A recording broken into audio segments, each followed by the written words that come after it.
Terima kasih. Nah, ini saya mengawali mau bikin acara Talk Biz Today. Saya mau memperkenalkan diri buat yang belum kenal. Mungkin kita kenalnya di Facebook ya. Saya aslinya Malang. Di sini Singosari di desa Mondoroko. Di sini saya di Michigan, area paling dingin di Amerika, perbatasan dengan Kanada. Sekarang ini sudah mungkin 10 derajat kalau anget. Kalau dingin udah mulai 2 derajat dingin, jadi saya pakai sweater. Alhamdulillah saya adalah foundernya The Cure Med, foundernya Immigrant Warrior. Ini adalah komunitas yang akan saya dirikan untuk imigran di Amerika, dan saya juga diaspora di sini, dan saya ada beberapa award. Nah, sebelumnya saya mau sharing dulu, kenapa sih saya bikin acara ini, dan apa sih acara ini? World Peace Today ini adalah acara sharing ya, rencananya insya Allah kalau banyak peminatnya dan dirasa bermanfaat, itu akan saya bikin rutin, mungkin mingguan, mungkin 2 minggu sekali gitu ya. Yang isi nggak selalu saya, nanti rencananya saya akan undang beberapa teman saya di Amerika. Misalnya saya ada teman importer di New York, ada teman yang dia fashion designer di New York juga. Kemarin dia habis show di New York Fashion Show. Dia show di mana-mana, di Eropa juga, di Milan, di London, di mana-mana. Ada teman saya yang mohon yang belum mute bisa mute ya. Ada juga teman saya yang punya restoran di sini, mungkin 4 cabang, mungkin bisa share gimana sih cara mengelola restoran supaya ketika kita buka cabang itu nggak nambah masalah gitu. Jadi dia how to systemize it.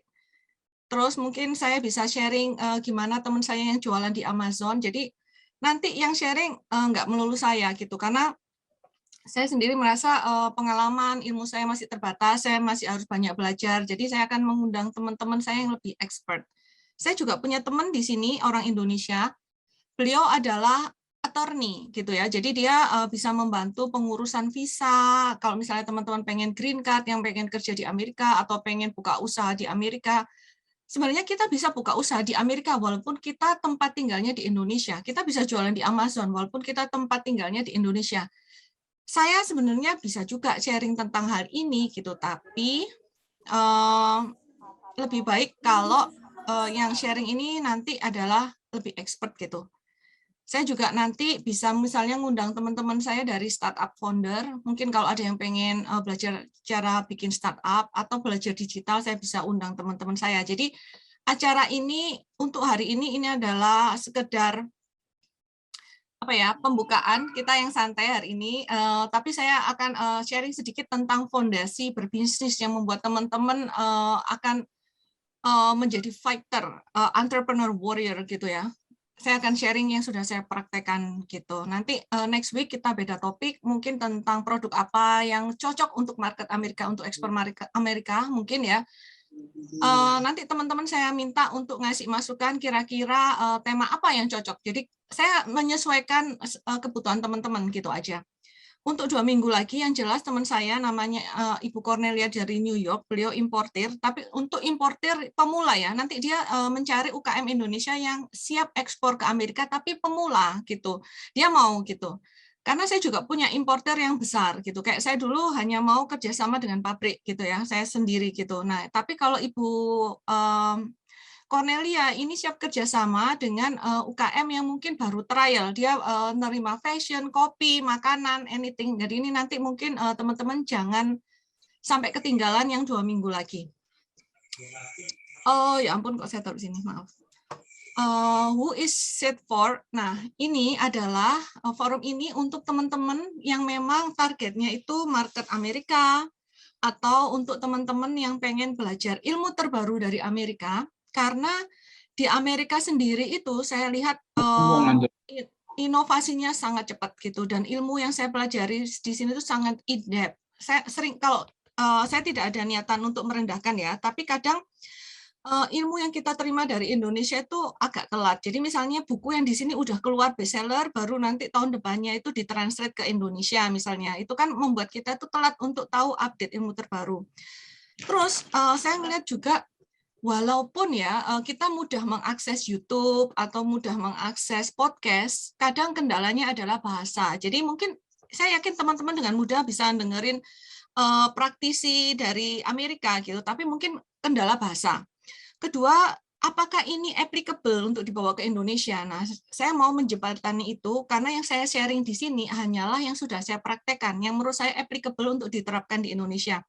Saya kasih contoh misalnya kalau di Amerika ini kita adalah ketika kita awal create funnel gitu ya, kita lead generation ya, yang kita kejar adalah email list gitu. Sedangkan di Indonesia email ini nggak aktif gitu ya, lebih cocok WhatsApp list gitu lah. Karena pembeli tuh walau rata-rata nggak buka email, rata-rata pakai WhatsApp. Nah, makanya kita perlu menerjemahkan ilmu terbaru dari Amerika ini gimana dia supaya applicable untuk situasi di Indonesia. Yang bisa menerjemahkan hanyalah orang yang understand American market, understand Indonesian market. Nah, saya berusaha nanti mungkin saya bisa membantu menjembatani teman-teman supaya teman-teman update ilmu terbaru dari Amerika. Tapi apakah ini bisa applicable di Indonesia, itu mungkin saya bisa membantu menjembatani, atau mungkin teman-teman saya yang lainnya gitu, yang lebih pinter lah dari saya. Kemudian ilmu ini cocok untuk mereka yang pengen sukses, improve ya, grow, dan siap kerja keras, tapi siap untuk mendapatkan hasil yang insya Allah sepadan gitu ya. Jadi pengen sukses gitu ya, mungkin pengen secara finansial itu juga secure, kita pengen dapat income yang bagus, tapi mau bekerja untuk itu.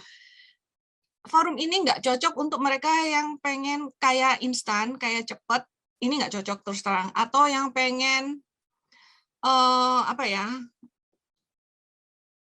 yang sekarang itu lagi banyak investasi apa, ya yang mau intinya tanpa kerja, itu langsung sukses kayak cepat, besok bangun, mimpinya itu sukses kayak cepat, besok bangun tuh langsung kaya. Ini tidak cocok gitu. Kemudian yang terakhir, kenapa saya melakukan ini? Ada beberapa alasan gitu ya. Terus terang saya nggak ada niatan jualan coaching. Jadi saya tidak, saya melakukan ini bukan untuk kemudian saya prospek saya jualan coaching, tidak. Saya tidak ada niatan jualan coaching. Saya tidak ada niatan jualan kelas apapun untuk market Indonesia. Untuk saat ini loh ya, saya nggak tahu mungkin ketika saya retired atau 2 tahun lagi, 3 tahun lagi saya belum tahu. Tapi untuk sekarang saya tidak ada niatan jualan coaching dan kelas apapun di Indonesia.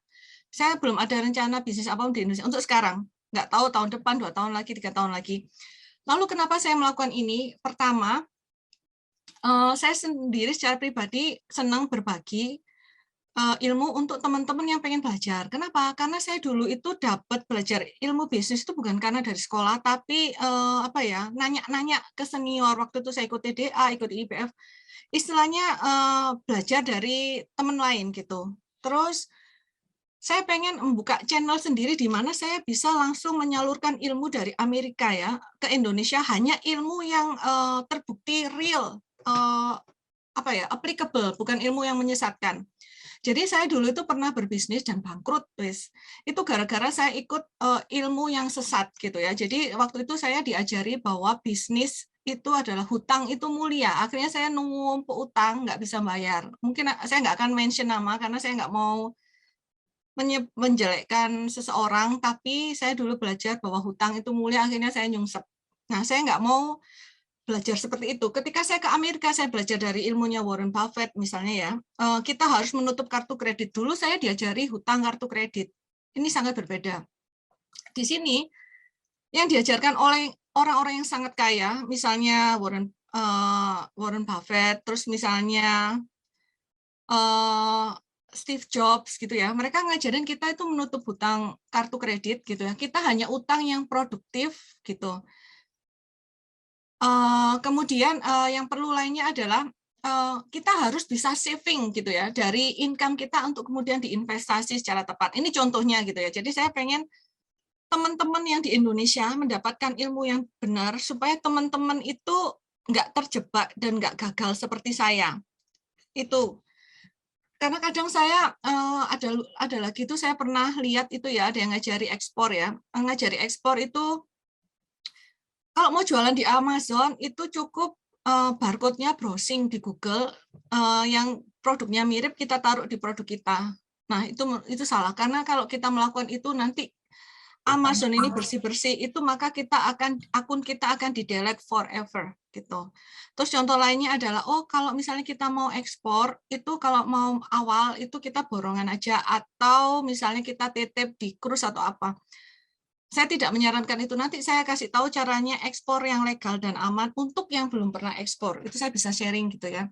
Nah, itu alasan lainnya. Alasan yang untuk saya sendiri itu saya sedang melatih public speaking karena nanti saya akan punya market audience Amerika di mana saya harus presentasi dalam bahasa Inggris. Jadi kalau saya pengen presentasi dalam bahasa Inggris, presentasi bahasa Indonesia saya harus bagus dulu. Dan saya terus terang nanti saya membutuhkan teman-teman, jika teman-teman merasa acara ini bermanfaat, saya berharap teman-teman bisa memberikan review gitu ya. Reviewnya yang jujur, saya nggak mau teman-teman itu karena sungkan sama saya, terus muji-muji karena sungkan gitu. Kalau memang bermanfaat, silakan tulis, misalnya reviewnya ini bermanfaat. Kalau memang dirasa biasa, ya kasih komentar review yang biasa, misal, oh saya hadir, tapi saya berharap lebih banyak manfaatnya, nggak apa-apa. Saya kasih review yang jujur, tapi saya berharap teman-teman bisa ngasih review, karena saya di Amerika ini merintis bisnis, dan sosial media sangat penting, dan saya ini nobody here, gitu. Saya berharap saya bantu teman-teman, teman-teman bantu saya, kita sukses bareng. Itu sih tujuannya. Oke, suara saya jelas ya? Oke, saya lanjut. Saya kecepatan nggak? Coba silakan komen. Kecepatan, kurang slow atau bagaimana? Udah pas, Mbak. Mantap, Mbak. Lanjutkan, Mbak. Oke. Lanjut. Oke, saya mau mengajar hari ini karena kita yang pertama ya, teman-teman. Ini saya mau mengajarkan foundation gitu ya. Menurut saya bisnis itu banyak di luar sana itu mengajarkan taktik gitu ya, taktik, strategi itu sangat banyak. Tapi kalau kita nggak punya fondasi yang bagus, itu banyak pebisnis itu mudah rapuh lah. Begitu gagal, itu dia langsung drop out gitu. Itu banyak. Startup sendiri 90% bangkrut, tutup, hanya 5 survive. Bisnis itu kalau nggak salah angkanya itu 50 bisnis ya, yang konvensional 3 tahun pertama tutup dan bangkrut dan mereka nggak mau lanjut lagi. Kenapa? Karena mereka itu missing satu yang sangat fundamental gitu. Nah, di sini saya mau share fundamental yang saya pelajari dari coach saya, mentor saya di Amerika gitu ya. Sudah saya praktekkan. Jadi saya nggak mau ngajarkan sesuatu yang omdo, saya nggak mau ngajarin sesuatu yang menurut saya itu masih teori. Ini yang sudah saya praktekkan. Simon Sinek ini saya baca bukunya mulai dari tahun 2012 gitu ya. Dia mengajarkan tentang why gitu. Jadi kalau kita menemukan why, the deepest why dalam diri kita itu bakalan unstoppable. Anthony Robbins mengatakan kalau kita menemukan one secret gitu ya, kita dan bisa explore one secret ini, Anda akan menjadi you will awakening the giant within you gitu. Anda akan menjadi sosok yang tidak terkalahkan, Anda akan kuat gitu mentally gitu ya, dari dalam gitu ya. Apapun situasi Anda mau sekarang, pandemi kayak mau miskin kayak mau nggak punya modal kayak mau dibully orang kayak, you will grow as a giant gitu. Your mental. Ryan ini saya ikut mentoringnya setiap minggu ya. Yang saya respect dari Ryan, mungkin Ryan ini kurang begitu dikenal di Indonesia, nggak seterkenal Anthony Robbins dan Simon. Jadi saya mau explain sedikit. Yang saya respect dari mentor saya Ryan, orangnya ini dulu gangster gitu ya. Jadi waktu dia muda itu kalau lihat orangnya ya itu tato semuanya tato, tato mulai dari punggung segala macam tato. Tapi ketika yang lucu adalah kalau orangnya ngomong itu sangat sopan, "Hi Dewi, I appreciate you." Jadi ibaratnya itu apa ya? Wajah mafia, hati Hello Kitty. Mungkin itu Ryan Blair dan dia orangnya sangat caring gitu. Jadi dulu dia itu awalnya itu gangster. Di Amerika dia jualan drug lah yang pakai gun segala macam, playboy, pokoknya yang dunia hitam. Kemudian dia memutuskan untuk bertobat dan berbisnis yang legal. Dia diminta untuk mengambil alih sebuah perusahaan yang sedang bangkrut, kalau nggak salah itu punya hutang berapa ya, lupa saya, 100 juta dolar atau berapa. Dalam setahun perusahaan ini profit dan bisa punya sales itu 600 juta dolar. Saya angkanya lupa ya, tapi dia itu paling expert itu untuk merubah bisnis yang minus menjadi sangat surplus gitu. Dia menjual bisnisnya dia sendiri itu senilai sekian ratus juta dolar. Dia sekarang retired di Hollywood Hill. Secara ekonomi sangat bagus lah.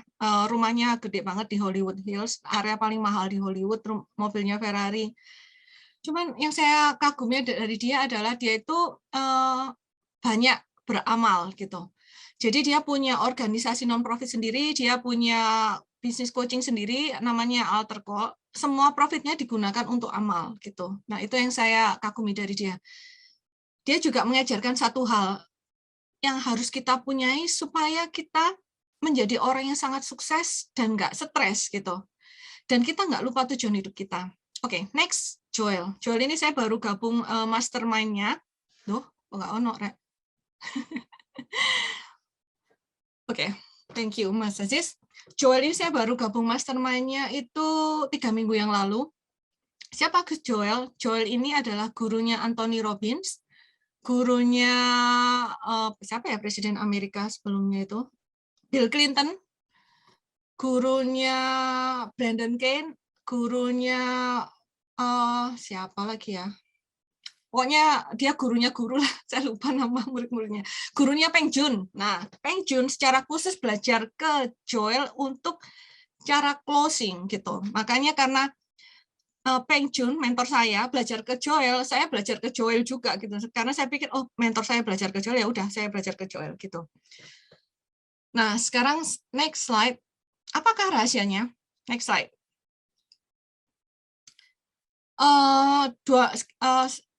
Saya barusan dari Orlando ya, datang ke acaranya Russell Brunson, Funnel Hacking Live. Di situ ada Tony Robbins.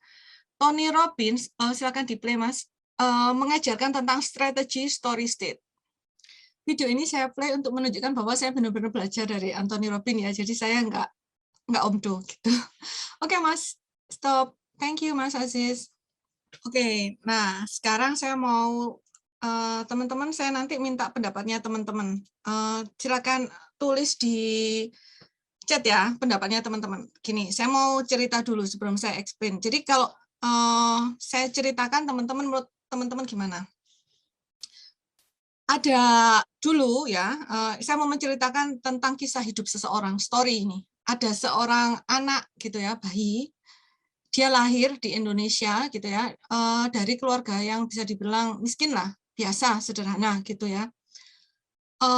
Ibunya itu pendidikannya rendah, mungkin tidak lulus SMP. Kemudian ketika bayi ini baru lahir, ayahnya meninggalkan ibunya tanpa kabar, tanpa pesan gitu ya, ditinggal karena dia menikah dengan wanita lain gitu dan nggak dikasih, sudah ditinggal gitu, ditinggal begitu saja. Plus bapak ini yang kurang bertanggung jawab, tidak semua laki-laki loh ya, ini hanya cerita ini. Bapak ini meninggalkan hutang yang banyak dan nipu tetangganya ibu ini gitu, sehingga ibu ini harus bekerja untuk membayar hutang. Akhirnya anak ini diadopsi oleh kakeknya dan neneknya.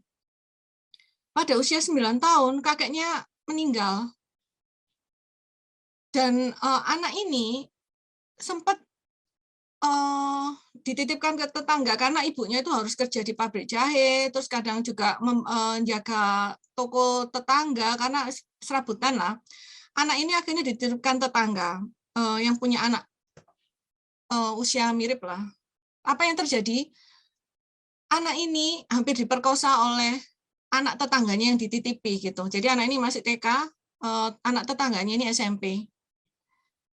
Itu sekitar ada 5 orang anak laki-laki mau memperkosa dia, untung tidak sampai kejadian.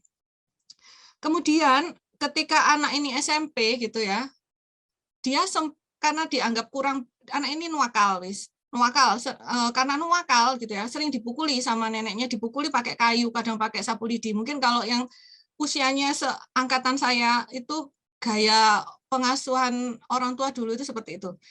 Dipukuli pakai kayu, sering kalau dimarahi itu ya mungkin kalau katanya anak zaman sekarang itu toxic parent lah.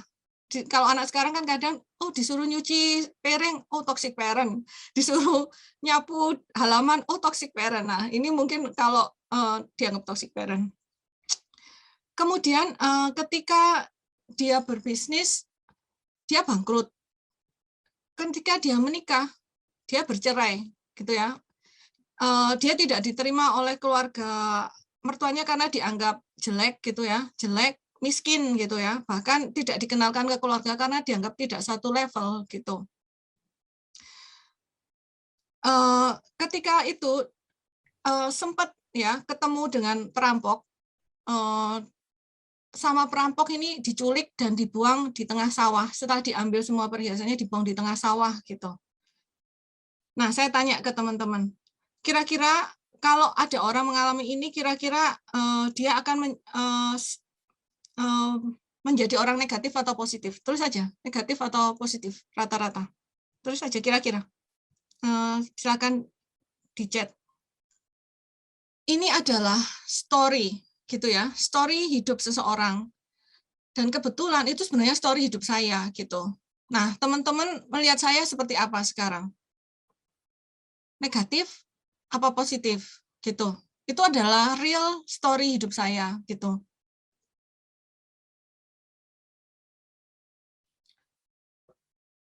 Ini adalah yang diajarkan oleh Tony Robbins. Gimana kita menggunakan story kita, recreate story kita, itu supaya lebih positif apapun yang terjadi dalam hidup kita. Ini sangat powerful gitu ya. Nah, itu tadi adalah story saya pribadi ya. Kebanyakan orang mungkin negatif gitu. Nah, recreate your story ini adalah ilmu yang sangat powerful gitu ya, yang saya pelajari dari Anthony Robbins. Saya punya bukunya itu sejak saya masih di Indonesia. Bukunya tebal segini. Itu gimana saya supaya paham, itu cuma saya bakar, saya minum. Bakar, minum, bawa ke dukun gitu. Nah, kira-kira teman-teman mau nggak saya ajarin ilmunya Tony Robbins ini gimana recreate your story gitu ya, supaya teman-teman tetap menjadi positif apapun yang terjadi pada hidup kita. Tolong respon. Kalau mau atau tidak mau, mana yang lebih banyak? Oke, siap. Kok mauan sih? Mau cilok enggak? Di sini enggak ada cilok sayangnya. Mau lah. Oke, saya akan share next slide. Oh, ada yang bertanya, Mbak, apa nggak berat share tentang hidup kita ke banyak orang? Menurut saya gini, ketika itu sudah lewat, itu udah nggak berat. Jadi sudah no emotional.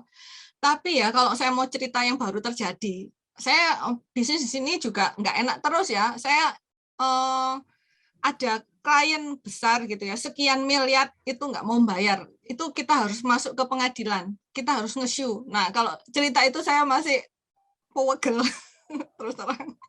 Kalau yang sudah dahulu itu saya masih bisa ketawa-ketawa. It takes process gitu ya.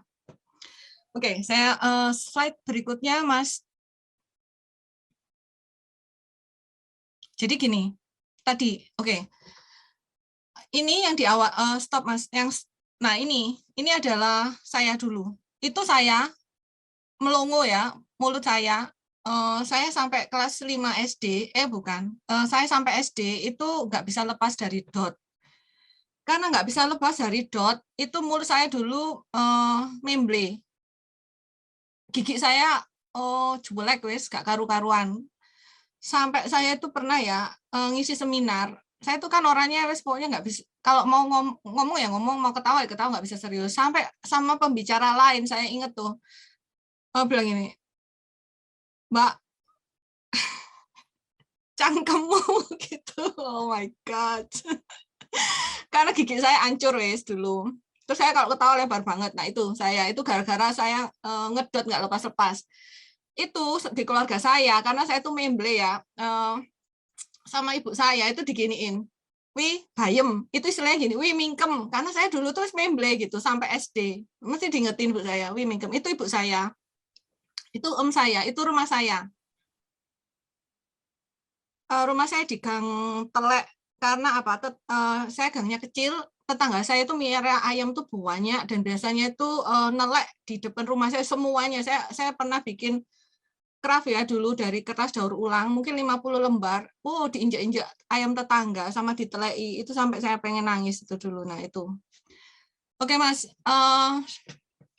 jadi gini, stop sharing dulu Mas. seperti yang saya sampaikan tadi, kebanyakan orang itu belajar itu strategi dan taktik. Misalnya, oh gimana menambah follower, oh gimana bikin brosur, oh gimana aktivasi sosial media.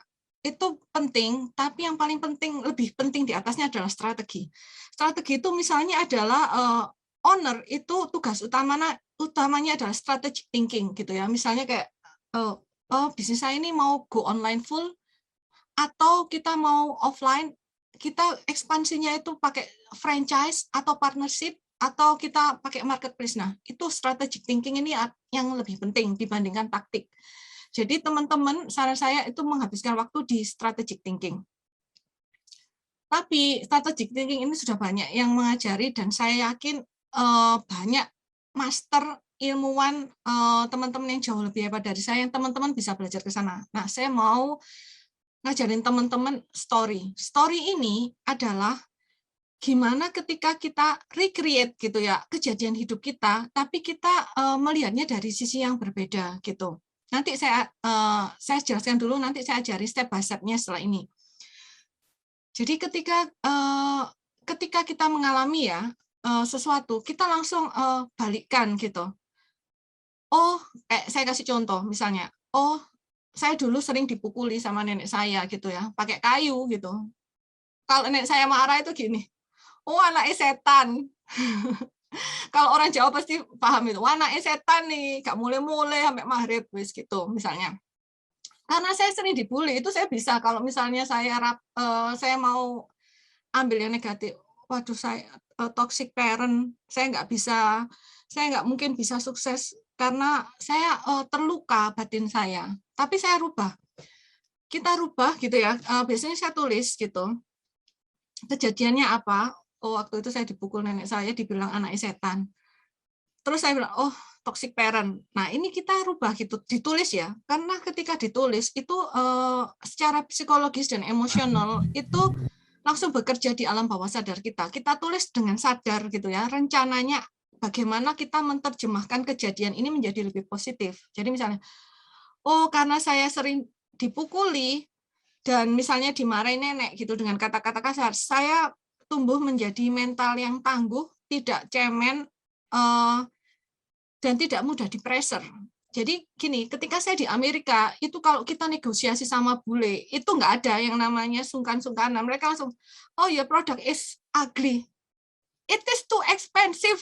Like, oh nggak ada basa-basi wes.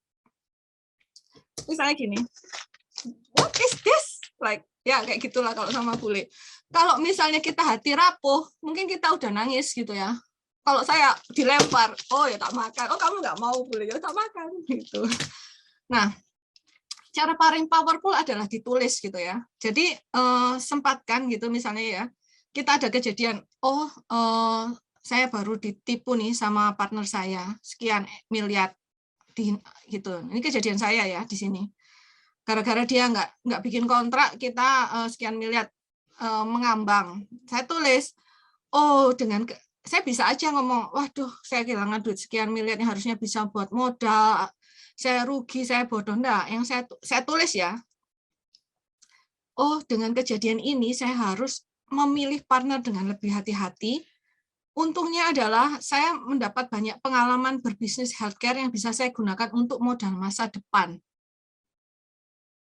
Nah, akhirnya saya buka The Cure Med itu salah satunya karena itu, kejadian itu. Karena partner yang jengkelin itu ya, saya memutuskan untuk buka The Cure Med. Mungkin kalau nggak ada kejadian itu, mungkin saya nggak buka The Cure Med. Jadi kita ambil hikmahnya. Itu caranya. Oke, ini cara gampang. Kemudian yang ketiga yang disampaikan oleh Anthony Robbins itu adalah state. Ini adalah yang lebih deep gitu ya. State ini mungkin bisa dibilang itu diterjemahkan sebagai your mindset. State ini adalah gabungan antara pikiran dan perasaan gitu ya. Saya bukan ahli NLP atau apa, saya hanya share yang saya pahami. Kalau ada yang merasa ini kurang detail atau apa, silakan mungkin belajar langsung ke Anthony, silakan, atau belajar ke guru lain atau teman lain yang lebih expert gitu ya. Saya hanya share yang saya pahami dan saya praktekkan. State ini adalah gabungan pikiran dan perasaan gitu. Jadi kalau menurut agama saya ya, Islam, kita itu harus husnudon gitu dan ikhlas gitu. Jadi sangat penting gitu kita menjaga pikiran dan perasaan itu selalu positif, state yang positif. Jadi state yang selalu sama atau diulang-ulang bertahun-tahun itu menjadi mindset, menjadi mental. Makanya saya bilang, pebisnis yang mentalnya kuat, mindsetnya bagus, dia mau ditaruh di manapun gitu ya, kondisi apapun dia pasti grow. Pasti wes. Karena dia itu akan grow, mindset dia akan menemukan jalan keluar. Tapi kalau orang itu ya, mindsetnya itu negatif, itu mau dikasih modal 1 miliar mau belajar ke guru manapun, dia cuma menjadi ahlul seminar. Sering dengar kan, oh ahlul seminar. Kenapa? Karena dia cuma ikut seminar, tapi tidak menghasilkan apa-apa, tidak menghasilkan perubahan ke bisnisnya gitu. Nah, ini kalau di sini itu istilahnya state ya. Gimana kita menjaga pikiran dan perasaan selalu positif gitu. Nah, yang saya lakukan gitu supaya saya state ini positif gitu. Saya kalau pikiran kan bisa diatur nih. Misalnya, oh ya, saya tulis, oh ya, saya ditipu nih sama si X. Tapi alhamdulillah, saya setahun ini belajar tentang healthcare, jadi saya bisa bisnis sendiri healthcare. Mungkin kalau nggak ditipu, saya nggak akan jadi owner gitu, nggak jadi founder gitu. Saya bisa menemukan banyak hal yang positif saya tulis dan harus ditulis ya. Beda ditulis sama diangan-angan sama disampaikan, diketik beda, harus ditulis. Karena ditulis itu kita mengaktifkan seluruh syaraf kita dan berpengaruh gitu, lebih nancep secara psikologis. Kemudian untuk menjaga supaya emosi kita juga positif, yang saya lakukan adalah kalau pagi gitu ya, pagi bangun tidur, ini saya nggak mau sok pinter ya, saya bukan orang yang religius, saya orangnya masih perlu banyak belajar gitu ya. Yang saya lakukan kalau pagi itu saya taruh tangan di sini, di kiri, di dada kiri saya membaca Al-Fatihah. Setelah itu saya mengucapkan syukur sebanyak-banyaknya. Jadi misalnya, oh alhamdulillah ya saya masih sehat. Alhamdulillah suami saya punya suami yang baik. Alhamdulillah saya punya anak yang sekarang misalnya sudah belajar kerja mandiri. Alhamdulillah saya punya kucing lucu-lucu 3 gitu ya. Alhamdulillah rumah saya hangat. Alhamdulillah saya punya makanan. Jadi kita harus menyebutkan, mensyukuri hal-hal yang real. Jadi jangan sampai misal alhamdulillah uang saya banyak padahal uangnya masih sedikit gitu. Nanti kita nggak nyambung gitu antara nanti perasaan bersyukur itu nggak keluar gitu.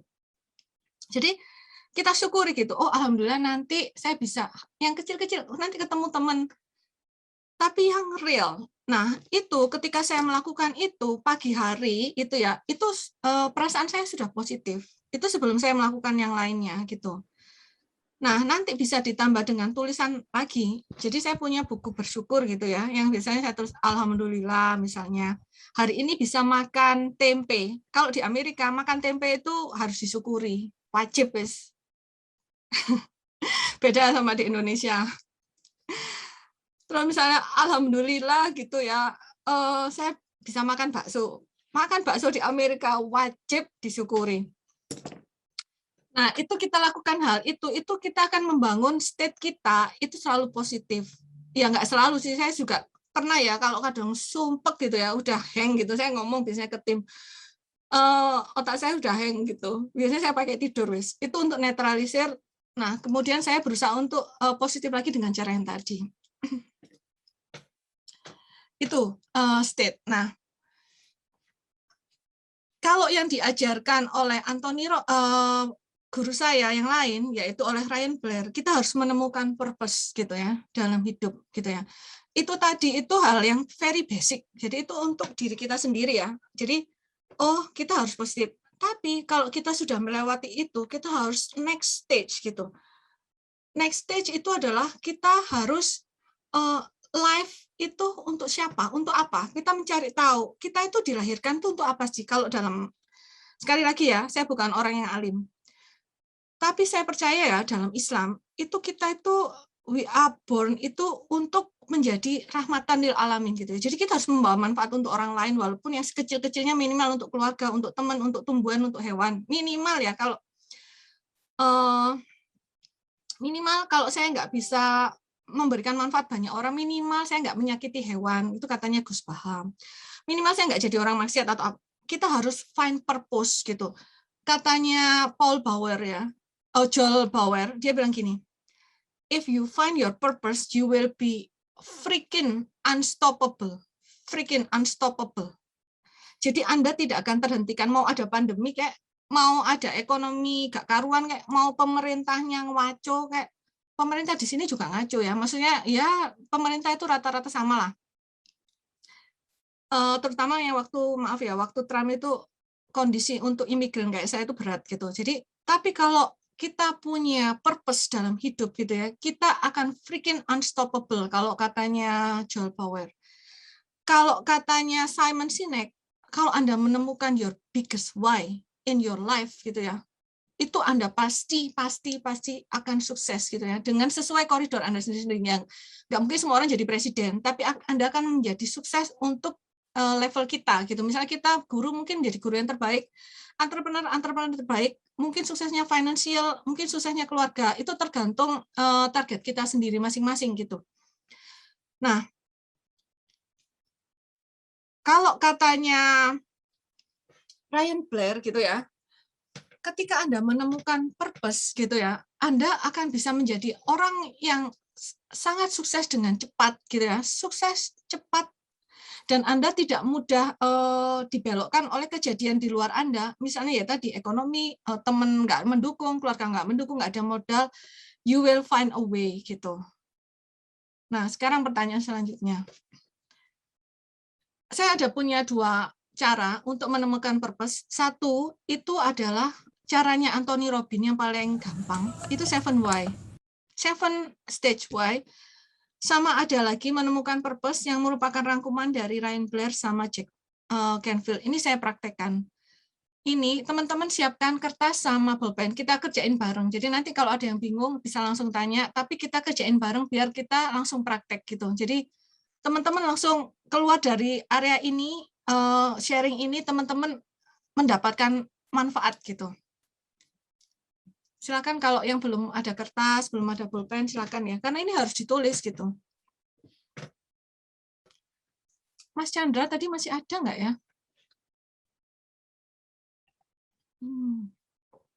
Mas Basuki, jenengan ada? Entahlah orangnya, entah di mana.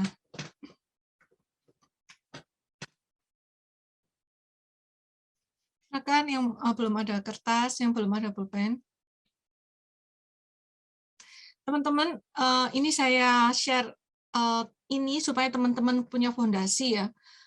Saya yakin teman-teman juga banyak yang mungkin yang sudah powerful mentalnya, tapi mungkin ada yang mau kita lebih menguatkan diri lagi, karena saya sendiri melakukan ini secara rutin gitu, supaya kadang kan saya down gitu ya, bisnis di Amerika ini ya banyak tantangannya segala macam, itu saya lakukan ulang gitu. Jadi mungkin kalau misalnya yang ngerasa sudah mentalnya udah oke, mungkin kita renew. Oke. Mbak Wike katanya hampir down. Life is roller coaster. Naik, turun, naik, turun. That's it. Oke. Teman-teman pilih yang mana? Kita belajar yang Anthony Robbins atau yang Ryan Blair. Anthony Robbins ini lebih simple. Kalau Ryan Blair ini dia lebih deep gitu. Jadi dia lebih deep. Siapa yang di sini yang mau saya bantu? Satu orang yang mau nyoba? Satu orang yang mau jadi saya bantu secara langsung live. Mau dong, Mbak. Siapa? Mbak Dewi? Iya. Oke, Anthony Robbins dulu ya, yang gampang. Nanti setelah itu kita masuk ke Ryan Blair. Waktunya tapi tinggal 5 menit, berarti kita mulai. Anthony Robbins dulu karena yang gampang. Oke, Mbak Dewi, silakan perkenalkan diri secara singkat. Halo Mbak Dewi, saya suka Dewi. Aslinya dari Magetan, Jawa Timur. Ini saya ngefans sama Mbak Dewi udah lama loh. Saya belum pantas untuk defense, Mbak. Kita saling belajar. Terima kasih sudah hadir. Salam kenal, Mbak. Satu Jatim, bonek. Iya, bonek mania. Jowo, Mbak. Wong Jowo. Oh ya, iya Mbak. Oke. Mbak, saya tanya. Mbak, goalnya apa, tujuannya? Saya ini coba Rainbird karena ini yang paling gampang untuk untuk dipraktekkan. Setelah itu kita ke Rainbird. Sepakat teman-teman ya? Ryan Anthony, habis itu kita masuk ke Ryan Blair. Oke, Mbak Dewi, saya tanya, apa goal atau dream Mbak yang terbesar? Mungkin di bisnis atau yang lainnya? Kalau di bisnis enggak Mbak, tapi di pemerintahan maunya ke kebijakan publik. Yang berhubungan dengan, kalau bisa tujuannya yang berhubungan dengan Mbak, yang kira-kira Mbak bisa lakukan sesuatu di situ.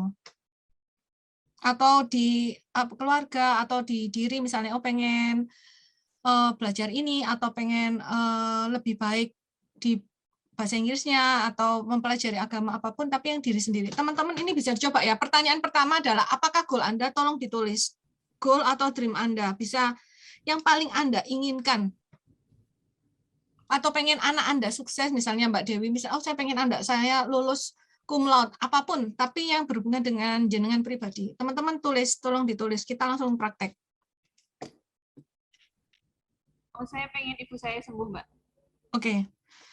Mbak Dewi Nur Mahmuda pengen ibunya sembuh. Sekarang pertanyaan berikutnya, kenapa Mbak Dewi pengen ibunya sembuh? Jawab langsung ya, Mbak. Ya, jawab langsung. Karena ibu saya sudah 5 tahun ini bed rest. Saya caregiver, merawat semua dari awal. Ibunya sakit stroke, ada kejiwaan, komplikasi semuanya. Jadi ibunya posisi bed rest total, sudah 5 tahun ini. Dan saya caregivernya. Oke. Saya doain ibunya cepat sembuh ya Mbak ya. Saya dulu nenek saya itu 3 tahun bed rest. Nenek saya itu adalah pengganti ibu saya. Maksud saya ibu secara akte ibu nenek saya adalah ibu saya. Jadi saya sangat dekat sama nenek saya. Beliau nggak bisa turun 3 tahun. Jadi saya tahu rasanya, maksudnya tahu semuanya itu di tempat tidur. Saya doain cepat sembuh ya Mbak. Pertanyaan berikutnya, ini adalah the second why. Ini ada 7 why ya. Ini harus ada 2 orang, nggak bisa sendirian. Makanya saya bantu. Ibunya kan bed rest ya Mbak. Bed rest dan Mbak Dewi menjadi caregiver. Kenapa Mbak Dewi pengen ibunya cepat sembuh dari bed rest? Karena biar mandiri lagi, Mbak. Biar sehat lagi. Dan saya juga bisa melanjutkan hidup saya. Maksudnya bukan tidak meninggalkan ibunya, tapi tetap saya juga bisa melanjutkan hidup saya secara mandiri juga. Ibunya mandiri, saya juga mandiri. Oke, paham saya. Oke, Mbak Dewi kan pengen ibunya mandiri dan Mbak Dewi pengen supaya bisa punya, mungkin mengejar impian, bisa mandiri melakukan tujuan lainnya. Kenapa kok Mbak Dewi pengen segera mandiri dan melakukan meraih goal selanjutnya? Ini teman-teman tulis ya jawabannya. Kalau saya nanya, teman-teman nulis lagi. Berarti ini harusnya sudah masuk ketiga jawabannya. Karena sebenarnya saya juga sama seperti Mbak Dewi, pengennya cita-citanya juga tinggi gitu, dan sebenarnya juga pengen keluar belajar, studi atau kerja dan sebagainya. Tapi karena urusan domestik itu, saya tertarik kembali ke asal dan tidak bisa banyak bergerak. Saya paham. Itu dulu mama saya ya. Itu nggak bisa kerja, nggak bisa keluar. Mama saya diterima kerja di rumah sakit depan rumah itu untuk juru masak gitu ya. Saya ingat mama saya nggak terima pekerjaannya, jadi full nemenin nenek saya paham. Pertanyaan selanjutnya Mbak Dewi, kenapa, itu kan saya pengen tahu, kenapa Mbak Dewi pengen bisa meraih cita-cita lebih tinggi, pengen punya waktu untuk belajar, pengen punya waktu untuk meraih banyak hal, itu kenapa kira-kira? Karena saya juga mau sukses dan mau bermanfaat. Dan sebenarnya dari kecil saya juga semangat dan semangat untuk belajarnya tinggi, mengembangkan diri lagi seperti itu. Mungkin kata-katanya kurang ini, cuman saya berusaha sebisa mungkin menyampaikan. Kenapa Mbak Dewi pengen sukses gitu? Kenapa? Kan nggak semua orang itu harus sukses gitu, dan nggak semua orang pengen sukses. Kenapa gitu? Karena saya yakin setiap orang itu dilahirkan juga punya ada tujuannya, dan jika dia semangat, dia bisa memperbaiki diri, dia bisa mengembangkan diri, dia juga bisa bermanfaat minimal untuk keluarga, untuk lingkungan, untuk dirinya sendiri. Kurang keras, Mbak. Berarti karena menurut Mbak, maaf diulang, yang terakhir kurang keras. Ini sudah kelima. Karena pengen sukses. Karena satu, untuk diri saya sendiri juga. Saya memang ingin sukses, saya memang ingin berkembang, terus memanfaatkan semangat dan ilmu saya. Terus juga tadi kan Mbak bilang semua orang bisa sukses, ya. Ada tujuannya. Betul. Minimal kita bermanfaat untuk keluarga lah, sedikit-sedikit, dan untuk lingkungan, atau kalau seperti Mbak Dewi sudah bisa membantu banyak orang. Seperti saya ini yang sebelumnya nggak tahu apa-apa, tapi sekarang karena ada sarananya, akhirnya kita bisa belajar bareng. Oke, bagus. Bagus jawabannya, Mbak. Sekarang pertanyaan berikutnya, ini adalah why yang ke-7. Kenapa menurut Mbak Dewi itu harus bisa sukses yang bermanfaat untuk orang lain itu kenapa? Kan banyak orang juga yang nggak mikirin orang lain gitu. Yang maksudnya yang penting dirinya enak itu juga banyak. Kenapa menurut Mbak Dewi itu kita minimal harus bermanfaat untuk orang lain, untuk orang terdekat, itu kenapa?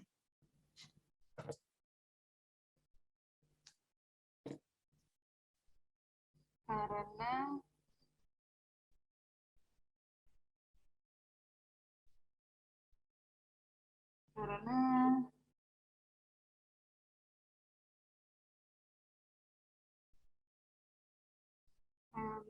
belum bisa menyampaikan. Gak apa-apa, santai, ambil take time. Dipikir dulu, nggak apa-apa, Mbak, santai aja. Karena nggak mau sia-sia lah Mbak hidupnya, minimal, insya Allah. Pertanyaan terakhir, kenapa Mbak Dewi nggak mau hidupnya sia-sia? Karena kita dilahirkan di dunia ini sudah banyak sekali pengorbanannya Mbak, mulai dari orang tua, mulai dari ya diri kita sendiri. Kalau kita cuma hidup dan sia-sia, hidup selanjutnya mati, nggak ada bedanya sama makhluk yang lain yang nggak punya tujuan hidup. Menurut saya itu jawaban yang bagus sekali. Ayo teman-teman kita kasih silakan di chat mungkin. Terima kasih ya Mbak Dewi share-nya. Menurut saya Mbak Dewi bagus sekali. Akhirnya Mbak Dewi menemukan bahwa inti dari hidupnya Mbak Dewi, kalau saya ulang, Mbak Dewi ingin hidupnya nggak sia-sia, supaya kita beda dengan makhluk lainnya, kita bermanfaat, sukses minimal untuk keluarga. Jadi kita nggak cuma lahir dan mati seperti makhluk lain. Betul nggak Mbak Dewi? Iya, betul sekali Mbak Dewi. Saya doain semoga Mbak Dewi mencapai semua impiannya. Amin. Amin. Mbak Dewi. Baik, terima kasih. Sekarang di mute ya. Ya. Oke, teman-teman. Terima kasih untuk Mbak Dewi untuk sharingnya. Nah, kebanyakan gitu ya, orang itu terjebak gitu ya, itu pada level materialistis gitu. Jadi, kamu pengen apa? Saya pengen sukses. Apa? Saya pengen punya rumah. Saya pengen punya mobil. Kemudian setelah dia punya rumah dan punya mobil, itu dia hampa. Saya nggak tahu ya.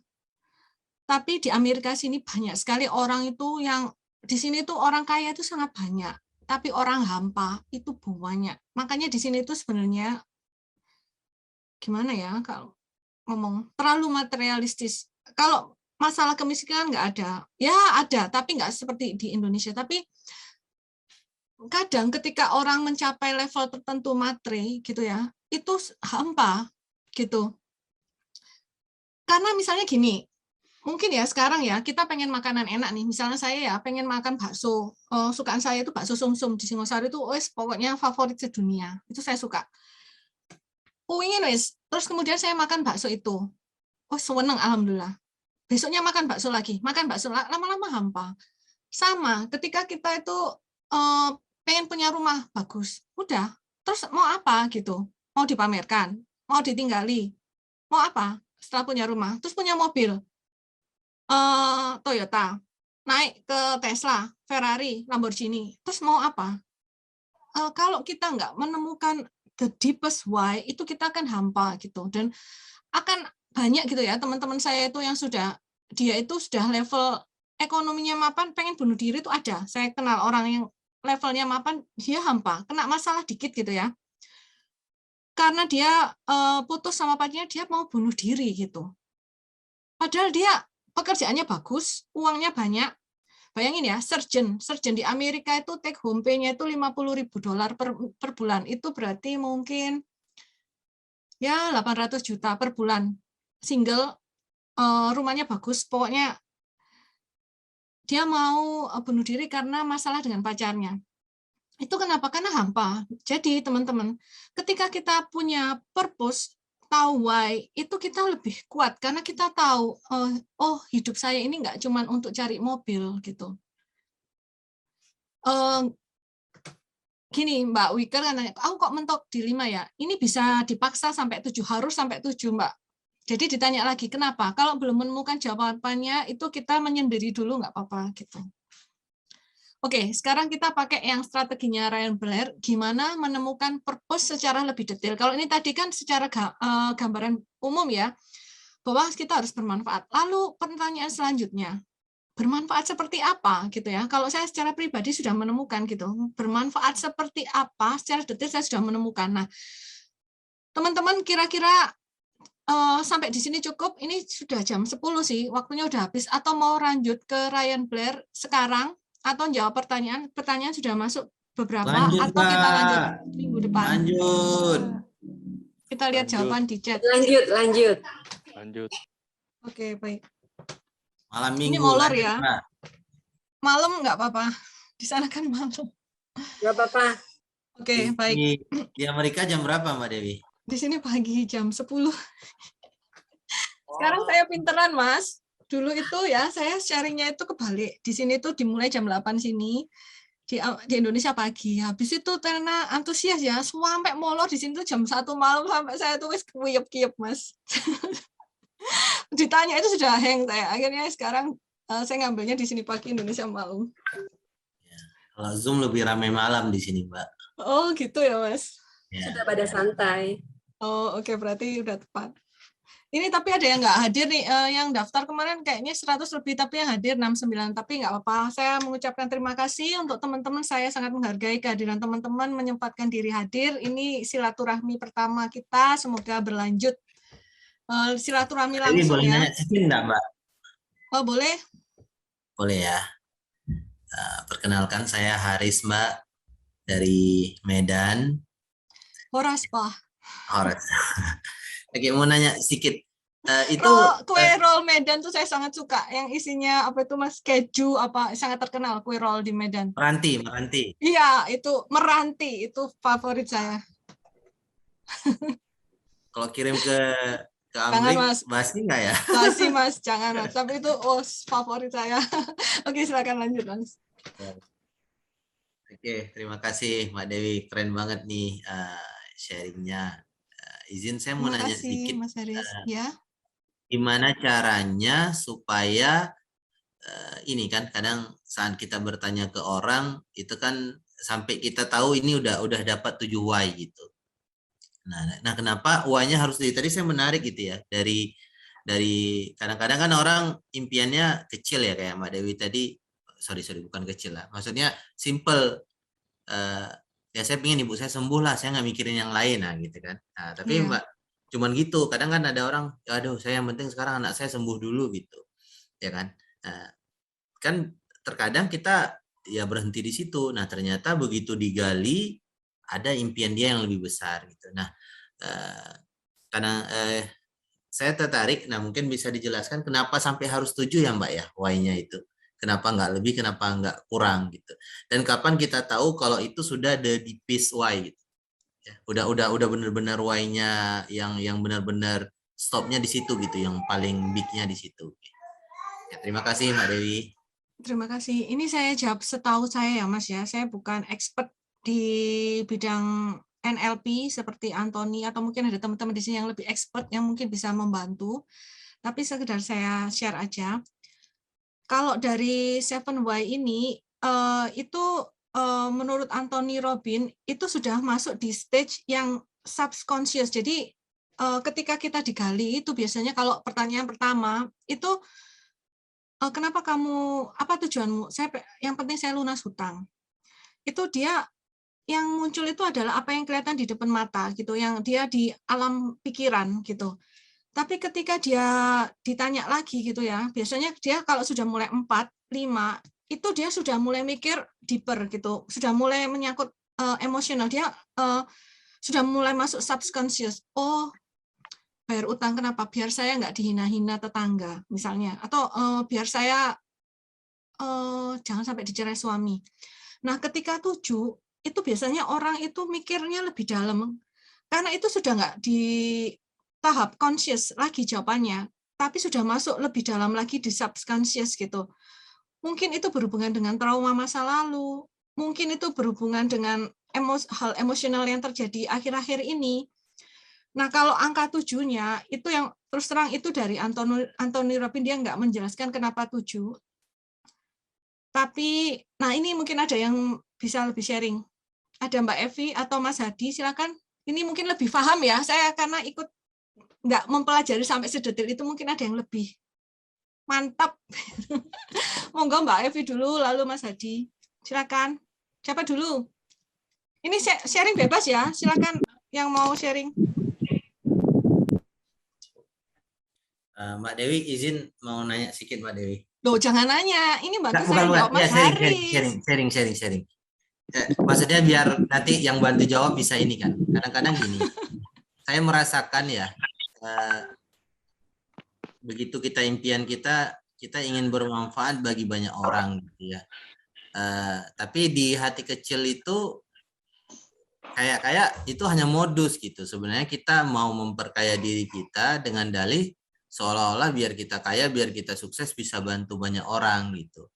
Nah itu gimana ya cara supaya benar-benar dalam gitu Mbak. Oke, ini saya bisa bantu yang ini. Nah ini saya mau ngasih, insya Allah saya bantu.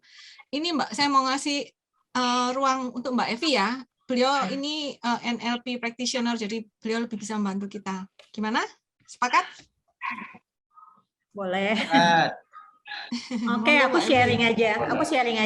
Nah, teman-teman, saya mau nambahin boleh ya, Mbak ya? Boleh, silakan. Nah, teman-teman, saya juga ikut Anthony Robbins 2 kali ya. Pertama, sebenarnya kita harus posisi ya.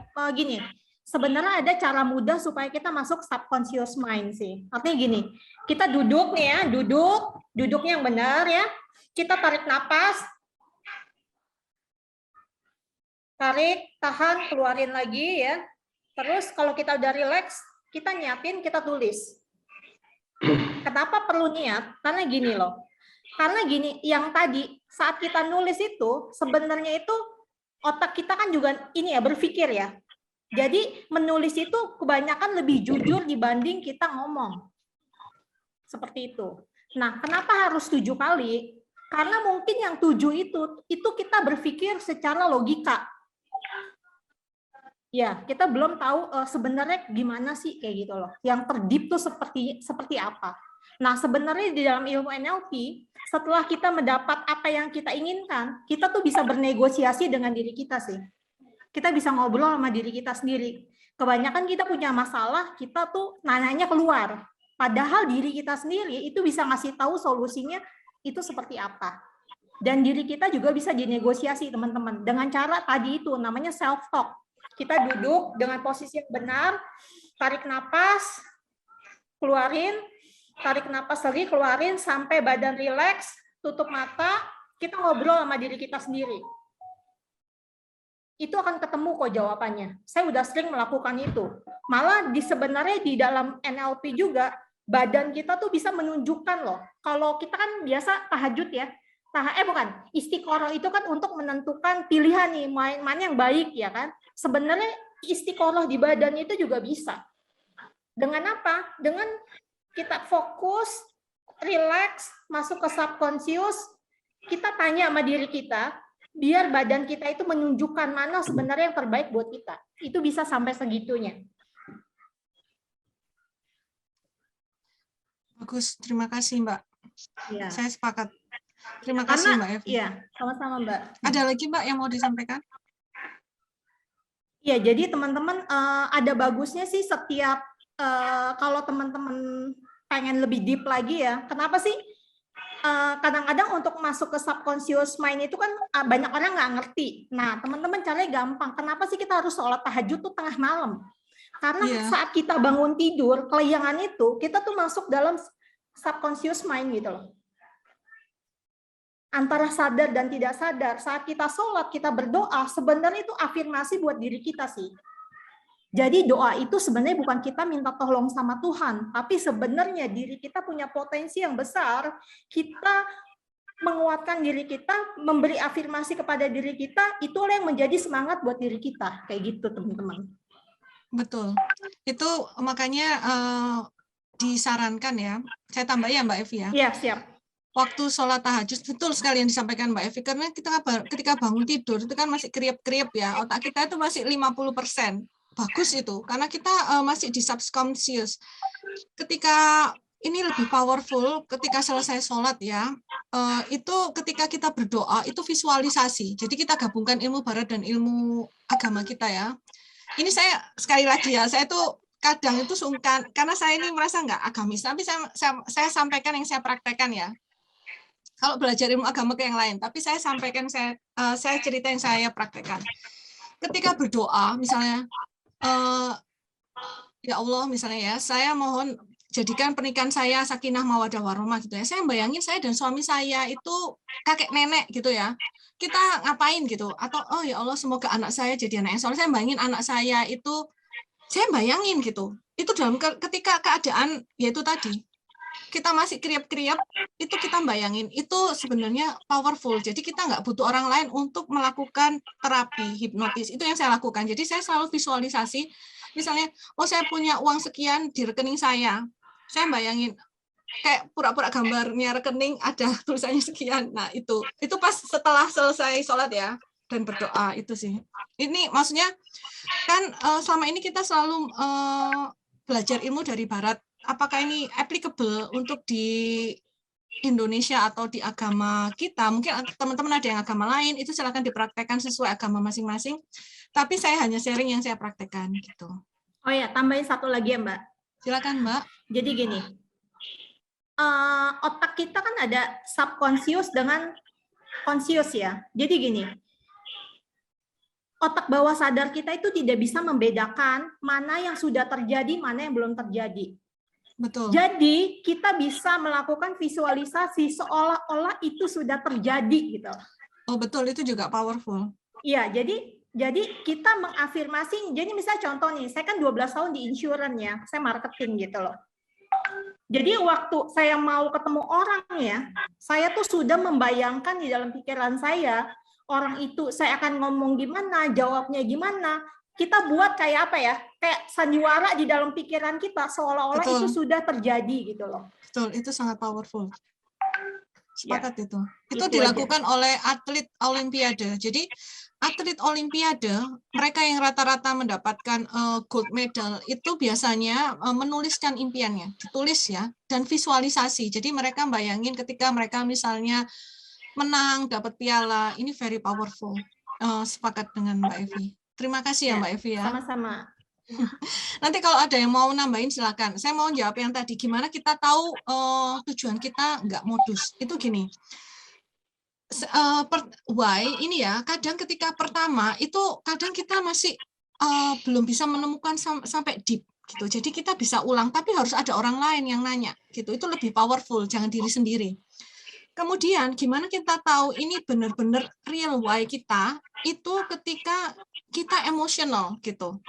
Jadi kalau kita masih bisa jawab dengan singkat, oh ya nanti saya pengen pertama saya pengen punya uang supaya saya bisa bangun panti asuhan. Nah kalau kita ngomongnya santai, biasanya itu belum the deepest. Gimana saya tahu itu emotional dan the real why? Itu biasanya saya sampai nangis. Saya nggak mau nangis di sini ya. Cry me a river gitu. Jadi sampai nangis misalnya, oh saya pengen punya uang ini ternyata untuk ini gitu. Itu sampai nangis biasanya ya. Kalau bapak-bapak mungkin nggak sampai nangis, tapi sampai kita merasakan sangat emosional dan itu biasanya bukan uang, bukan materi, itu baru the real why dan kita emosional. Kalau kita cuma ngomong, oh ya saya pengen punya uang 1 miliar supaya saya bisa nyumbang ini, nyumbang itu, dan kita nggak ngerasa apa-apa, we fake it. Yang tahu hanyalah diri kita sendiri. Dan kembali lagi, kita melakukan ini kan bukan untuk orang lain ya, tapi melakukan ini itu untuk diri kita sendiri, jadi don't fake it. Gitu. Kalau kita belum merasakan emosi, kita coba lagi, kita latih lagi. Sampai kita menemukan why-nya gitu. Oke, sekarang saya share yang saya belajar dari Jack Canfield dan Ryan Blair gitu ya. Ini mungkin bisa membantu untuk menemukan purpose secara lebih detail gitu. Oh silakan Mas Hanif, silakan. Teman-teman ini lanjut atau di share next time karena ini agak panjang loh. Apa mungkin jawab pertanyaan kita share next time ya? Bagaimana teman-teman mau? Karena ini sudah malam, lanjut atau kita tanya jawab atau next time atau gimana? Yang Ryan Blair.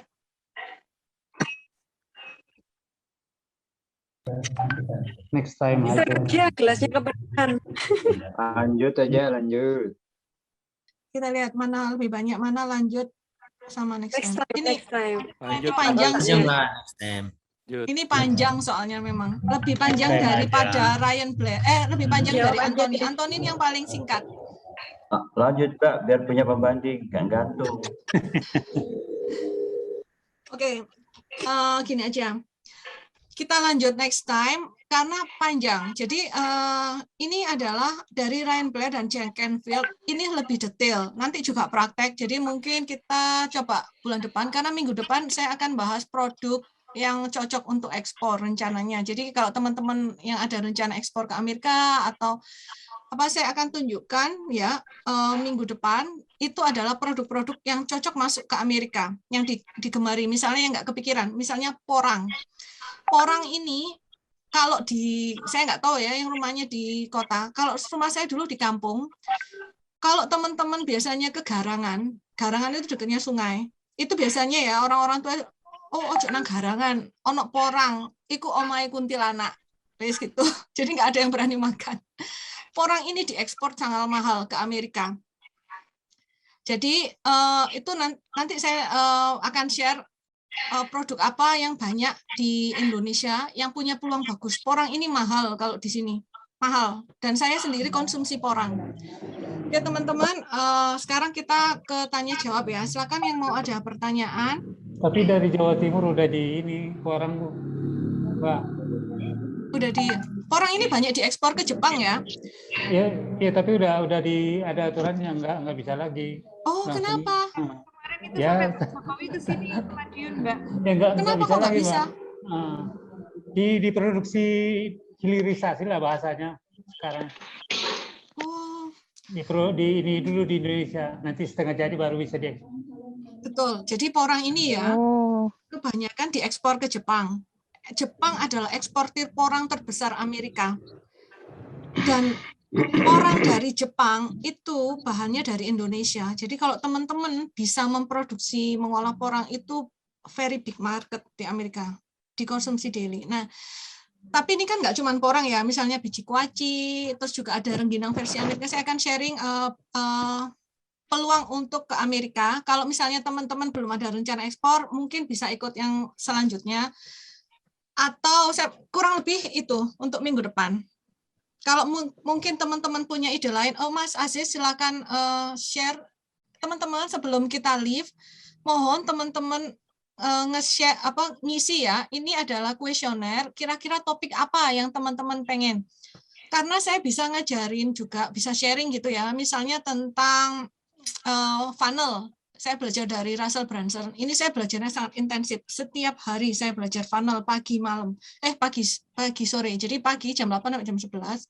Sore jam 3 sampai jam 5. Saya bisa share tentang funnel.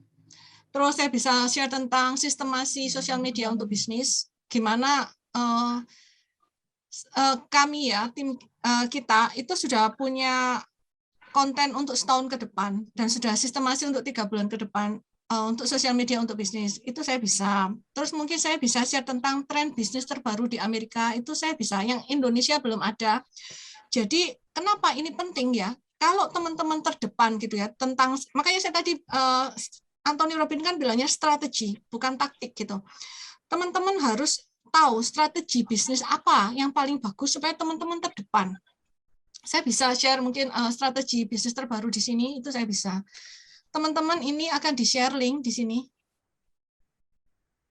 Nah, silakan. Di situ ada beberapa topik, teman-teman pilih yang mana. Jadi saya menyesuaikan mana yang paling banyak dipilih oleh teman-teman sahabat sekalian gitu. Saya sesuaikan topiknya. Ini ya, di-share di chat, silakan dicek itu nanti teman-teman isi sahabat. Kalau ada ide lain gitu ya, saran, masukan, kritikan silakan ditulis di situ semuanya gitu, apapun untuk perbaikan. Jadi teman-teman bisa merasakan manfaatnya yang real gitu. Karena saya ingin ini nggak cuma jadi diskusi, tapi teman-teman merasakan manfaatnya yang real gitu. Oke, sekarang lanjut ke tanya jawab. Saya tadi sudah Oke. Mas Hadi tadi mau sharing ya, silakan Mas. Sebelum saya mau menjawab beberapa pertanyaan yang masuk. Oke, Assalamualaikum Mbak.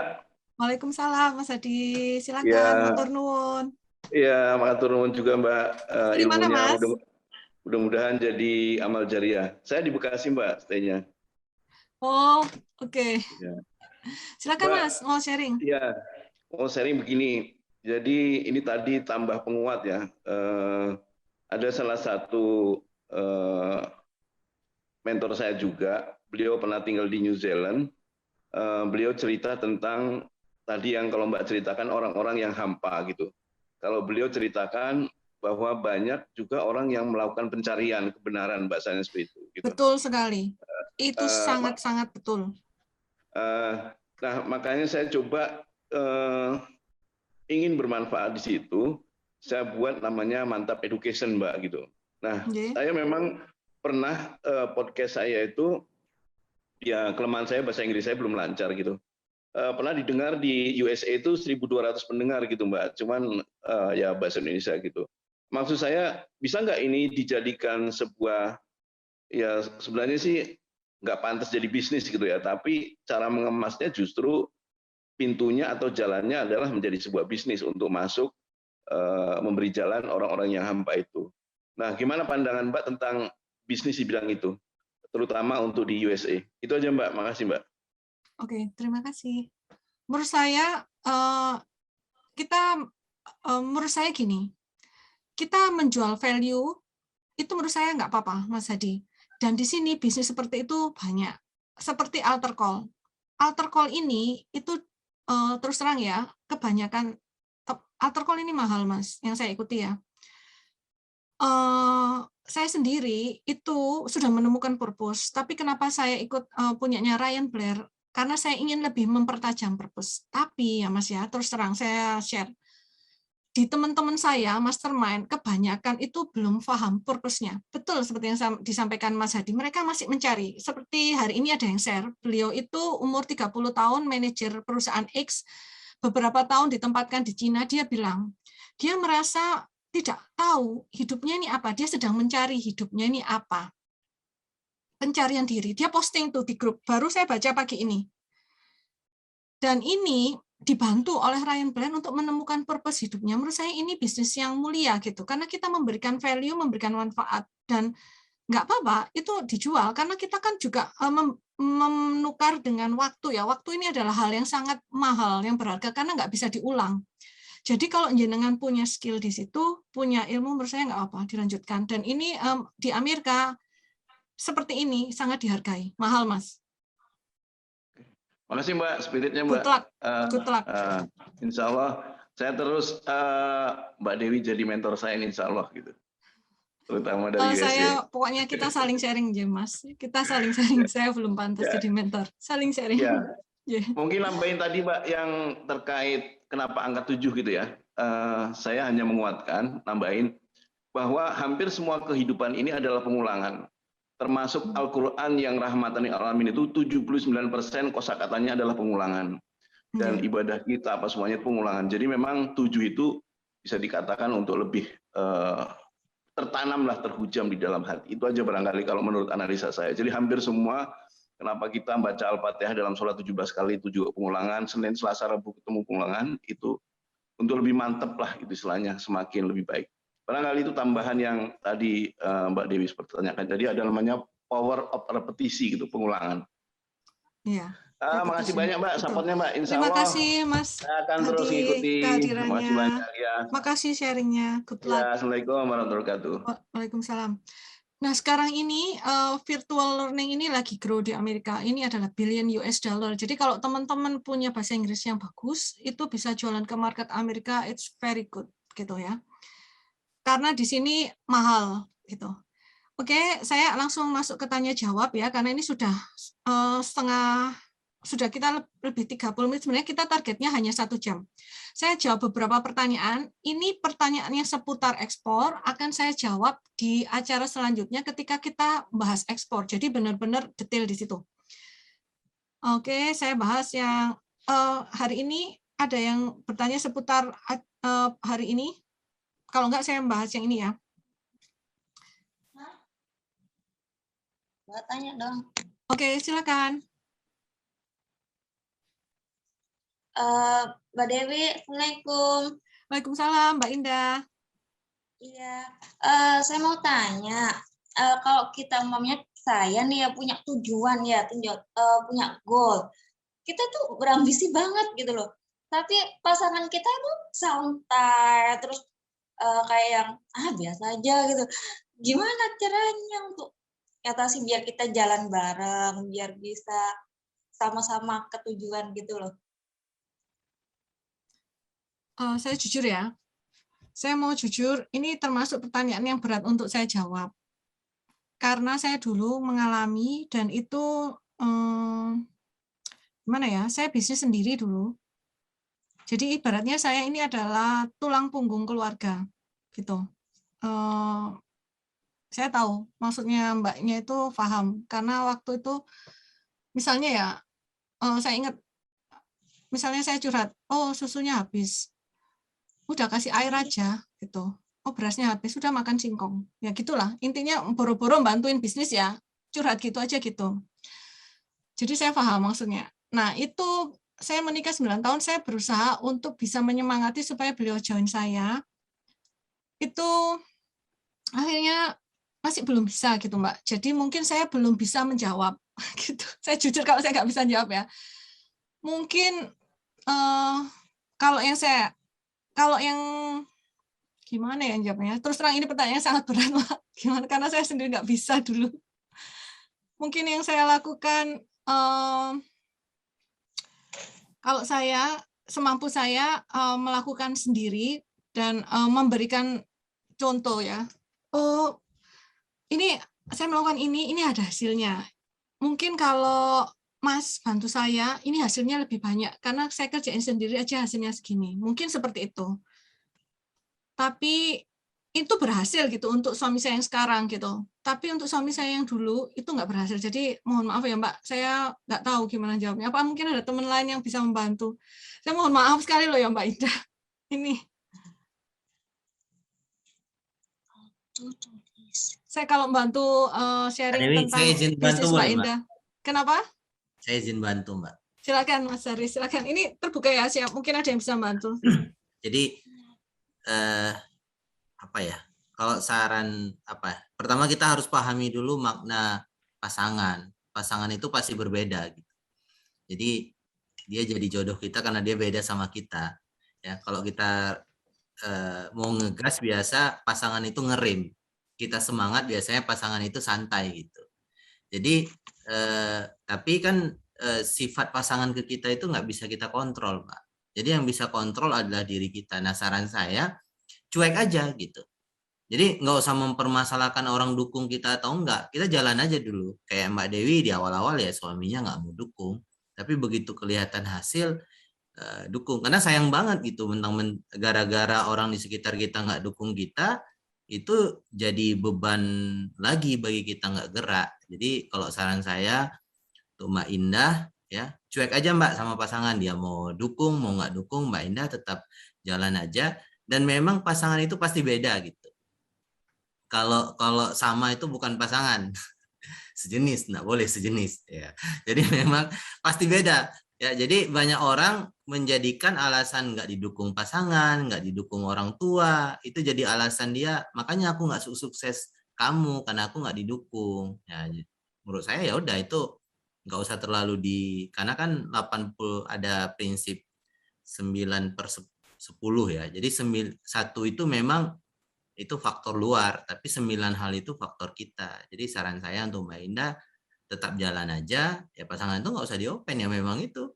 Tapi dicurhat malah kayak Mbak Dewi, susunya habis suruh minum air makin gitu. Mending minum aja air. Gitu. Nah, jadi gue tetap jalan. Toh nanti kalau hasil itu kan juru bicara terbaik. Gitu. Itu orang Medan loh Bang. Iya. Kemana tuh Bang? Ya hasil juru bicara Bang Haris terbaik. ini beda lah, Bang Haris ini pasti berbeda. Hasil juru bicara terbaik. Saat udah ada hasil, karena kan kalau kita belum sukses itu semua kata-kata kita itu maaf ya jadi kentut gitu. Tapi kalau udah sukses ya semua orang nanya. Jadi Mbak Indah jalan aja Mbak, nggak usah jadi alasan itu. Ya, nanti di suami Mbak juga akan ikut sendiri. Sorry ya ini karena diizinkan Mbak Dewi untuk sharing, saya ikut sharing nih. Mbak Indah, mohon maaf ya kalau misalnya saya belum maksimal ya Mbak Indah ya untuk hal ini. Karena saya sendiri dulu kendala saya dengan banyak lah, maksudnya saya juga pernah bercerai dan yaitu suami saya seperti itu. Jadi saya mohon maaf belum bisa. Nah beda dengan suami, kadang memang tergantung orangnya juga Mbak. Saya berusaha, saya berdoa semoga Mbak Indah pernikahannya bisa samawa, semoga suaminya nanti bisa mendukung ya Mbak. Saya mohon maaf belum bisa menjawab pertanyaannya dengan baik gitu. Untuk yang ini, terima kasih Mbak Indah ya, hadir ya. Saya akan menjawab pertanyaan dari Mas Zulfikar. Mas Zulfikar hadir kan? Ini saya lihat Mas Zulfikar, tapi nggak ada videonya, nggak apa-apa saya jawab. Saya akan menjawab beberapa pertanyaan yang mungkin tidak ada yang umum, karena yang berhubungan dengan ekspor, ada yang digital marketing, itu akan saya bahas khusus ketika kelas khusus tentang digital marketing ya. Ini bagaimana memulai bisnis sambil bekerja dan bisnis apa yang paling tepat. Mas Aziz bisa share yang saya kerja di Amerika part time. Ini saya tunjukkan, saya bisnis sambil kerja. Nah ini adalah saya kerja part time di Amerika setiap Sabtu Minggu, weekend aja gitu. Wes ini udah di off. Itu adalah pekerjaan yang paling murah wes. Jadi saya ya waktu baru pindah itu melamar kerja di 30 lebih. Satu pun nggak ada yang membalas email saya, satu pun nggak ada yang manggil saya wawancara. Padahal itu saya bikin CV, itu saya konsultasi dengan HRD itu di kota lain, saking niatnya saya cari kerja. Habis itu ya, wes tak wapi-wapi, satu pun yang nggak ada yang manggil. Terus saya ngelamar itu pekerjaan paling murah wes, dibayar paling murah lah. Cuma part time. Geletek ya, saya masukkan lamaran pagi, sore itu dipanggil, nggak diwawancara, nggak apa, langsung gini, nggak ditanya kamu sekolah di mana. Oh ya, kamu mau kerja, ya kamu punya SSN ya, ini udah kamu kerja mulai besok, ini caranya. Intinya ini adalah pekerjaan yang tidak dicari, yang tidak butuh skill lah, mereka nggak peduli saya punya pengalaman apa, punya pendidikan apa, pokoknya mau kerja gitu. Karena orang Amerika itu nggak mau kerja kasar, nggak mau kerja yang kayak gitu-gitu tuh nggak mau, karena mereka pendidikannya tinggi. Jadi imigran kayak kita inilah yang mengerjain pekerjaan seperti itu. Itu saya lakukan tiap weekend gitu ya. Kemudian saya inget tuh waktu saya kerja gitu ya, ada bule tuh nyamperin gitu. Ya kalau nggak bule ya apa ya, Pak Le. Mungkin umurnya 50-an lebih gitu datang. Kamu dari mana gitu? Saya dari Indonesia. Saya seperti karena saya itu jadi sales ya. Jadi saya harus ramah. Oh, saya dari Indonesia.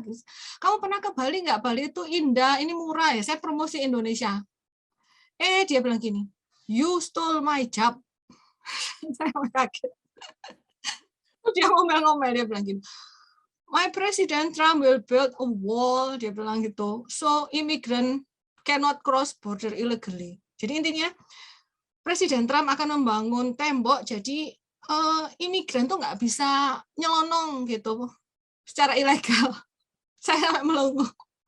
Lalu saya sudah bilang, saya itu dari Indonesia Pak, percuma kamu bangun tembok gitu ya. Dari Indonesia itu saya fly pakai pesawat, mau dikasih tembok sampai langit itu baru saya nggak bisa masuk. Ya Allah, kadang orang itu ya kalau rasis. Dan saya itu 2 tahun supaya dapat green card, bayar 7.500, dipikir saya ilegal. Nah, itu yang saya lakukan. Saya kerja gitu dibayar $10. $10 itu paling murah lah. Karena ya, waktu itu suami saya merintis bisnis ya, kita bayar karyawan $12. Saya dibayar $10. Sebenarnya suami saya bilang, kamu nggak usah kerja. Maksudnya, tapi saya tuh pengen pegang uang sendiri gitu loh ya, yang bisa saya kirim ke kampung walaupun dikit-dikit ya. Ini Indonesia banget lah, ngirim duit ke kampung gitu ya, nggak minta suami gitu. Saya dibayar $10 itu di bawah standar klinik kita, ya segitulah, terus digituin. Uang itu saya kumpulkan untuk modal bisnis pertama, jualan di Amazon. Nah, jadi yang bisa teman-teman lakukan itu bekerja sambil bisnis, itu bisnis online. Menurut saya paling gampang. Yang saya lakukan waktu itu saya jualan bisnis di Amazon. Terus saya juga jadi makelar. Maksudnya makelar gini, makelar itu saya Indonesia potensinya apa, di Amerika potensinya apa. Nggak usah gengsi, saya makelar gitu. Itu paling gampang. Kemudian bisnis apa yang sambil bekerja itu misalnya adalah reseller. Ya sama, reseller ini juga gampang. Dan paling enak reseller ini kita diajari. Reseller apapun, mau reseller madu kayak yang paling penting itu nggak penting jualan apa, tapi kalau kita mau jadi reseller adalah sistemnya gitu.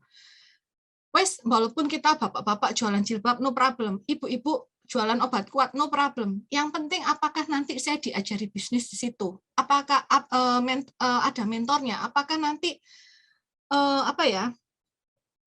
yang senior saya ngajari saya itu? Menurut saya yang paling gampang itu adalah reseller gitu. Dan jangan gengsian, wis. Itu. Kalau gengsian, itu susah untuk berkembang. Karena nanti kita maunya langsung besar, itu berat gitu. Jadi, don't gengsian, oke? Semoga ini cukup menjawab singkatnya. Kemudian satu pertanyaan lagi, setelah itu akan kita tutup. Bagaimana cara masuk Amerika? Ada lagi yang tanya, bagaimana mendapatkan green card? Ini akan saya jawab, saya akan ngundang sahabat saya, beliau adalah attorney di Amerika, Indonesia ya, mu'alaf. Beliau ini khusus membantu untuk visa, kemudian green card, jadi buat dia bisa lebih menjawab. Jadi kalau ada teman-teman yang belum dijawab, itu jangan berkecil hati, nanti next akan dijawab dengan lebih detail. Cara memulai usaha melalui Amazon, saya akan share khusus satu event sendiri bareng teman saya yang juga sudah jualan di Amazon. Oke, ini saya jawab. Oke, ini ada satu pertanyaan. Betul, bahwa sebagai imigran ya, itu kita sering direndahkan, diledek, terutama kalau medok. Kalau teman-teman lihat ya, video saya pertama sharing di Facebook, bahasa Inggris saya medok. How are you? I'm very good. Nah, kayak gitu, medok. Dan itu sering direndahkan. It's true. Saya kalau meeting bisnis, itu seringkali saya waktu itu jadi panitia untuk acara seminar, saya satu-satunya orang kulit berwarna di ruangan. 10 orang lebih saya satunya kulit berwarna gitu. It's true. Makanya saya bilang tadi, kita harus find our purpose dan why. Itu kita bakalan unbreakable. Kenapa? Karena saya gini, mau diapain kayak bodo amat, karena saya punya goal, saya punya dream, dan dream ini harus come true, whatever the price gitu. Kalau kita sudah punya purpose dalam hidup, mau diledek kayak mau apa, itu kita unbreakable, freaking unstoppable. Jadi makanya teman-teman, ini mungkin yang saya sampaikan tadi kayaknya sepele, tapi kalau teman-teman praktekkan itu empower you. Nanti next saya share yang dari Ryan Blair ya. Terus ini salah satu alasan kenapa saya mau bikin Immigrant Warrior Community, karena banyak imigran lain itu yang memang direndahkan di sini. Jadi imigran itu karena tidak punya American degree ya, itu susah dapat kerja. Nggak punya American degree, kadang mereka punya, walaupun ya yang punya background misalnya dokter gitu ya, tapi dari negara lain, dari Middle East, dokter dari India, itu susah di Amerika kalau dia nggak punya American degree gitu. Makanya butuh mental yang kuat untuk survive dan sukses di Amerika. Makanya saya mau bikin komunitas untuk imigran supaya kita bisa saling support. Terus gimana kita supaya bisa nggak direndahkan? Ya kita harus improve gitu. Yang saya lakukan untuk bahasa Inggris, saya improve bahasa Inggrisnya. Kalau teman-teman lihat, misalnya ya, saya mau ngomong sekarang, hello, how are you today, sir? How can I help you? Saya sudah nggak medok gitu. Itu lebih accessible gitu. Ketika saya presentasi, saya ngomong sama boleh. Tapi ketika dulu, hello, how are you today, sir? Yes, how can I help you, sir? Waduh, diguyu gitu. Terus terang, biasanya yang medok itu ya kayak orang India itu diguyu. Terus terang, ya kita harus tunjukkan bahwa kita better. Yang saking saya pengen improve, menyesuaikan, compete dengan American ya. Kalau mau tahu jadwal saya, pagi jam 8 sudah ada kelas. Contohnya ya, sama rasa bareng. Selesai jam 11, nanti saya ada meeting. Siang, itu saya ada meeting ya. Jam 3 sudah ada kelas lagi. Kelas saya terakhir ya, hari ini, tadi malam ya, sama hari ini masih ada. Hari ini saya akan ada kelasnya Ryan Blair 3 jam. Jam 2 sampai jam 5. Setelah itu Q&A sampai jam 6. Terus, biasanya saya meeting sama tim Indonesia, jam 7. Nanti jam 9 ya, sampai jam 2 pagi kelas saya Peng Jun. Itu jadwal saya setiap hari sampai mata saya ini blereng. Ini saya harusnya pakai ini. Karena terlalu lama depan komputer ini, karena mata saya blereng. Jadi gini, beberapa akhir ini kepala saya cenut-cenut kalau lihat barang itu ya, kayak goyang-goyang gini. Ternyata katanya dokter itu terlalu banyak radiasi komputer, karena saya ngerasa ya Allah, saya itu masih banyak yang harus saya pelajari supaya compete dengan American, karena saya sering direndahkan gitu. It's true ya, memang harus kita prove gitu bahwa kita better. However, oke teman-teman, jika berkenan teman-teman, saya akan bikin grup di Facebook. Di situ saya akan share mungkin slide gitu ya, yang sudah kita pelajari. Saya akan share slide-nya atau informasinya. Kalau teman-teman berkenan bisa gabung juga, misalnya supaya gampang, misalnya minggu depan materinya apa, itu mungkin saya bikin grup di Facebook gitu teman-teman. Kalau ada pertanyaan silakan ditaruh di situ, jadi saya bisa jawab. Kalau bisa saya jawab di situ, saya jawab di situ. Kalau enggak, saya jawab di next berikutnya. Teman-teman kalau berkenan, nanti teman-teman ngasih review. Jadi gini, saya berharap kita bisa saling support supaya teman-teman sukses di Indonesia, saya sukses di Amerika. Saya butuh teman-teman untuk memberikan review di fanpage saya, karena saya sekarang join founder startup ya di Silicon Valley. Nah, terus terang saya ini nobody here. Orang-orang itu masih, siapa sih Dewi Crackman? Ini mereka googling ini nobody, karena saya nama baru segala macam. Kalau teman-teman berkenan, mohon bisa ngasih review di fanpage saya atau di Google Review, karena itu saya butuhkan untuk ketika bisnis di Amerika. Jadi kita bisa saling mendukung gitu.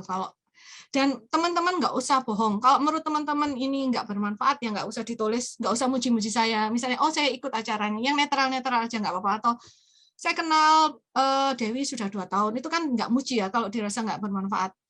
Nah, pokoknya saya berharap kita saling mendukung. Saya akan share apa yang saya bisa. Teman-teman saya berharap bisa memberikan review. Jadi kita saling mendukung.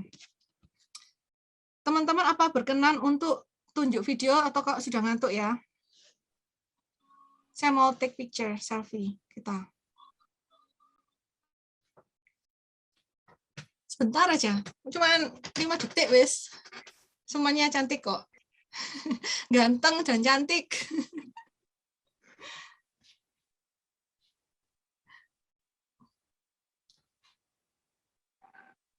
Satu, dua, tiga.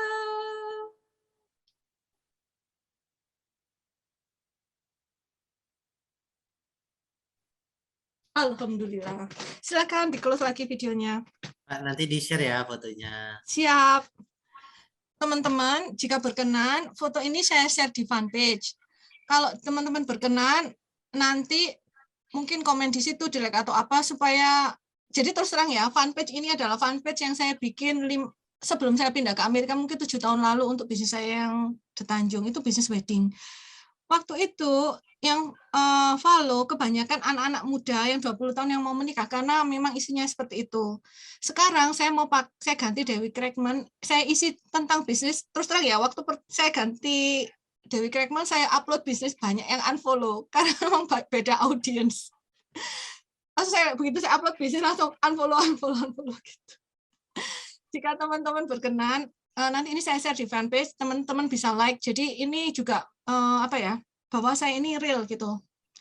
Kita saling mendukung, kita saling mendoakan kesuksesan. Kita akan ketemu lagi next time. Saya terima kasih teman-teman sudah hadir, yang sudah ngantuk tetap mau video. Terima kasih. Alhamdulillah acara ini terselenggara dengan lancar. Semoga sukses selalu. Assalamualaikum warahmatullahi wabarakatuh. Waalaikumsalam. Monggo yang mau ngobrol santai silakan. Yang mau live silakan ya. Yang mau live jangan lupa nanti. Makasih. Questionnaire. Matur nuwun semuanya. Mbak, ini rekamannya bisa di-share. Nanti saya upload di YouTube dan saya share di fanpage atau Facebook. Matur nuwun semuanya. Ya, Mbak. Di ya, siap. Kan? Mbak Dewi. Nanti dikirim undangan ke grup ya. Siap. Oke, Mbak Dewi mau tanya kalau next kita punya ya, acara next tuh. Halo. Iya. Ya Mbak Dewi, kalau untuk next-nya nanti kita tetap bisa ikut atau tetap harus register dari awal seperti kemarin kita punya step dari awal gitu? Terus terang, ini saya mohon teman-teman kalau ikut yang next, ini kan topiknya belum tentu semua tertarik ya. Mungkin jenengan ikut yang jenengan tertarik. Itu memang registrasi seperti awal. Kenapa? Karena ini kan memang saya batasi 100 pesertanya. Nah ini karena memang Zoom saya cuma 100. Nah, jadi ini hanya diprioritaskan yang register karena takutnya misalnya tentang ekspor ternyata jenengan nggak tertarik ekspor kayak gitu, atau nanti bahas digital ternyata nggak tertarik digital, atau bahas restoran ternyata bisnisnya fashion gitu. Terus alasan lainnya saya mohon misalnya teman-teman untuk follow atau like sosial media karena itu memang saya di sini ini masih rebuilding new business. Di sini saya istilahnya nobody lah di sini. Jadi saya membutuhkan juga teman-teman kita saling support di sosial media gitu. Jadi kita saling mendukung lah. Oke Mbak, thank you. Terima kasih Mbak pertanyaannya. Mbak Dewi. Mbak Dewi, kalau silakan. dibuatkan WA untuk ini bagaimana Mbak? Tapi sifatnya WA-nya WA tertutup aja, jadi Mbak Dewi aja yang hanya bisa posting-posting seperti itu. Oh mungkin Telegram ya? Telegram atau WA enaknya ya? Telegram lebih banyak. Telegram memang lebih banyak, tetapi kayaknya banyak juga yang belum menggunakan gitu. Kalau saya pribadi sih saya udah pakai Telegram juga. Oh, oke. Mungkin kalau Telegram mungkin enak Telegram ya, karena takutnya teman-teman WhatsApp kan terbatas. Terus mungkin teman-teman ini kan ada yang tertarik ini, ada yang nggak tertarik itu. Mungkin jumlahnya nambah, tapi kan nggak semua itu hadir tiap acara. Mungkin enak Telegram. Kan ada yang mungkin nggak tertarik digital marketing atau nggak tertarik tentang funnel, mungkin gitu. Telegram aja ya. Boleh Mbak. Mbak Dewi, Amerikanya di mana, Mbak? Saya di Michigan. Wadem. Ada sahabat saya di sana jadi Kanada, coach Michigan. juga orang Indonesia di Oh, Amerika. di mana tinggalnya? Bentar, nanti saya konekin ke dia ya. Oke, siap. Iksan Lumban Gaul. Terima kasih Jadi sudah hadir. Malangnya masih kelihatan ya? Hah? Bahasa Malangnya masih kelihatan. Jeng. Nah, aku adik Ngomong kelas. basa Jawa ta? Lah yo iso dadakno. Sampean adik kelas SMA apa SMP apa SD apa TK? Iya.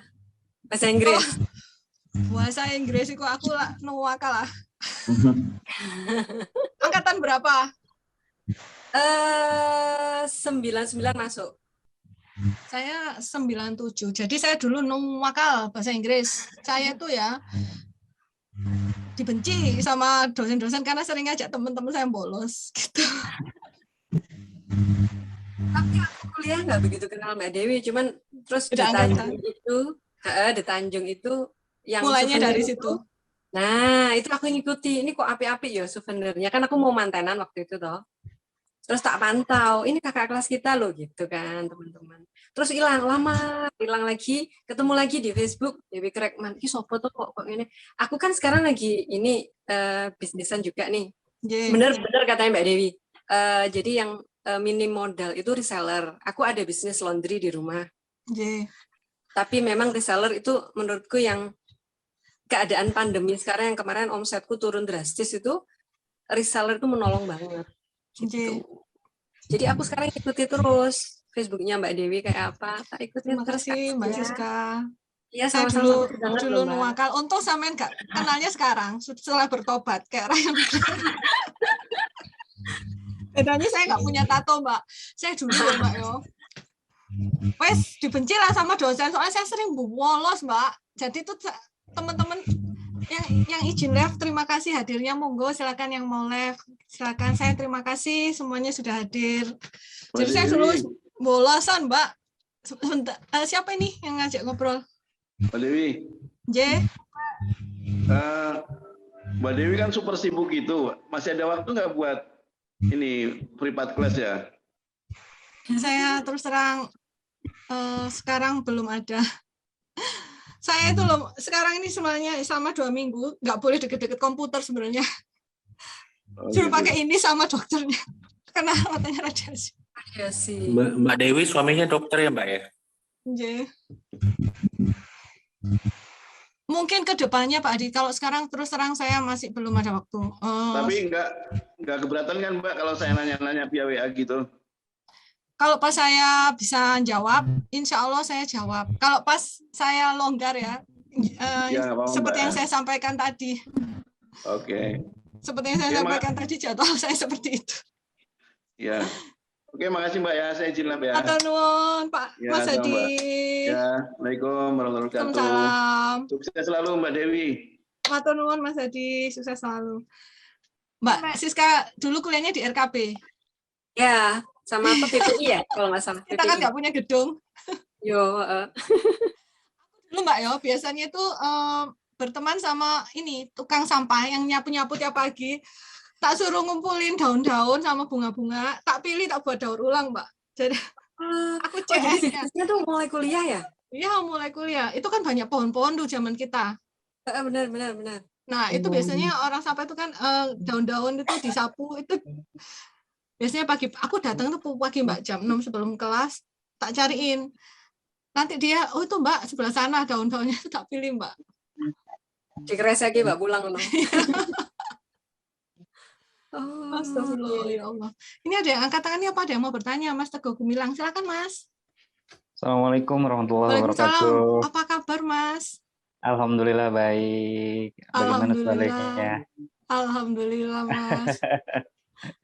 Tadi katanya nggak bisa video, alhamdulillah bisa video sekarang. Tadi saya lagi di jalan, alhamdulillah sudah di Mabes, sudah di base camp.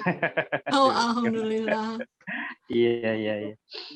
Ini Mbak, saya ingin bertanya sedikit karena kebetulan saya bantu saudara sih, karena kan core bisnis saya kan memang di pertaniannya. Ini agak sedikit melenceng gitu kan dari core bisnis yang memang saya punya pemahaman di situ, yang sebelumnya sempat saya share juga gitu tentang craft ya, tentang craft. Dan kemarin itu saya baru coba masuk di salah satu platform, mungkin di sana cukup populer ya. Saya masuk di Etsy. Betul. Ya, saya masuk di Etsy. Ada biasa Mi. Ya, jadi untuk di Etsy itu mungkin nanti apakah akan ada juga dibahas tadi sih yang sempat saya perhatikan bahwa Amazon nanti, ya. Iya, Amazon, karena kan cukup berbeda mungkin ya dengan platformnya, walaupun sama-sama basisnya di US gitu. Betul. Itu mungkin Mbak gitu gambarannya. Etsy ini khusus art. Iya, betul. Very niche, tapi sayangnya sekarang ini banyak produk Cina pun masuk Etsy. Ini bikin banyak seniman itu sebel gitu. Dulu Etsy ini very niche, hanya artis, kurator yang maksudnya yang produknya yang bagus dan dia bisa jual lebih mahal karena memang handmade gitu. Sekarang produk fake dari Cina pun banyak yang masuk di Etsy gitu. Jadi dan sekarang jutaan orang sudah jualan di Etsy gitu. Very kompetitif sekarang, beda situasinya. Saya sendiri belum pernah jualan di Etsy dan saya nggak punya temen yang jualan di Etsy. Jadi saya nggak bisa, saya pribadi nggak bisa sharing apa-apa sih untuk Etsy. Tapi ini memang lebih niche ke handicraft gitu. Kalau Amazon saya pernah jualan dan punya temen yang memang masih jualan gitu. Siap. Terima kasih. Matur nuwun Mas Teguh. Sukses Masih nanam ya. tadi kan? Masih nanam Mbak? Masih nanam. Ya, ya makasih. Saya nanam tapi nggak hidro sekarang. Oh, oke. Nggak apa-apa, sama aja. Nanam kentang, nanam cabai, nanam buncis, tomat, terong, banyak Mas. Masya Allah, luar biasa. Terima kasih Mas. Siap, sama-sama. Terima kasih. Ini Mbak Dewi, ini apa ada pertanyaan? Dewi Nur Mahmudah. Mbak mau tanya Mbak. Ya. Ya, yang untuk tesnya Mbak Dewi itu yang pernah di-share yang waktu Silicon Valley itu. Ya, itu kan ada gambaran tentang kita itu gimana, itu kan bagus Mbak. Kalau misalkan kita mau ikut tes seperti itu, di mana ya? Oh, entrepreneur DNA. Ya, yang waktu itu kan ada tesnya, nanti menjelaskan seorang ini gimana kayak kelebihannya Mbak Dewi kemarin. Kita kalau misalkan mau ikut tes itu gimana dan apa bayaran? Paham. Gini, terus terang, entrepreneur DNA ini saya baru tahu setelah saya ikut seleksi untuk startup. Dan saya nggak tahu di mana gitu Mbak. Jadi itu online, dikasih waktu sekian untuk mengerjakan tes. Waktu itu kayak ada pilihan jawaban sama ada pilihan gambar gitu. Dan harus dikerjakan cepat gitu. Itu sih saya terus terang kurang tahu Mbak. Gitu. Kalau saya ada info saya akan share, tapi secara terus terang saya kurang tahu. Oh iya, makasih Mbak Dewi. Terima kasih. Baik teman-teman, saya akhiri semuanya. Terima kasih sekali lagi. Assalamualaikum warahmatullahi wabarakatuh. Saya tutup. Waalaikumsalam warahmatullahi wabarakatuh. Bye.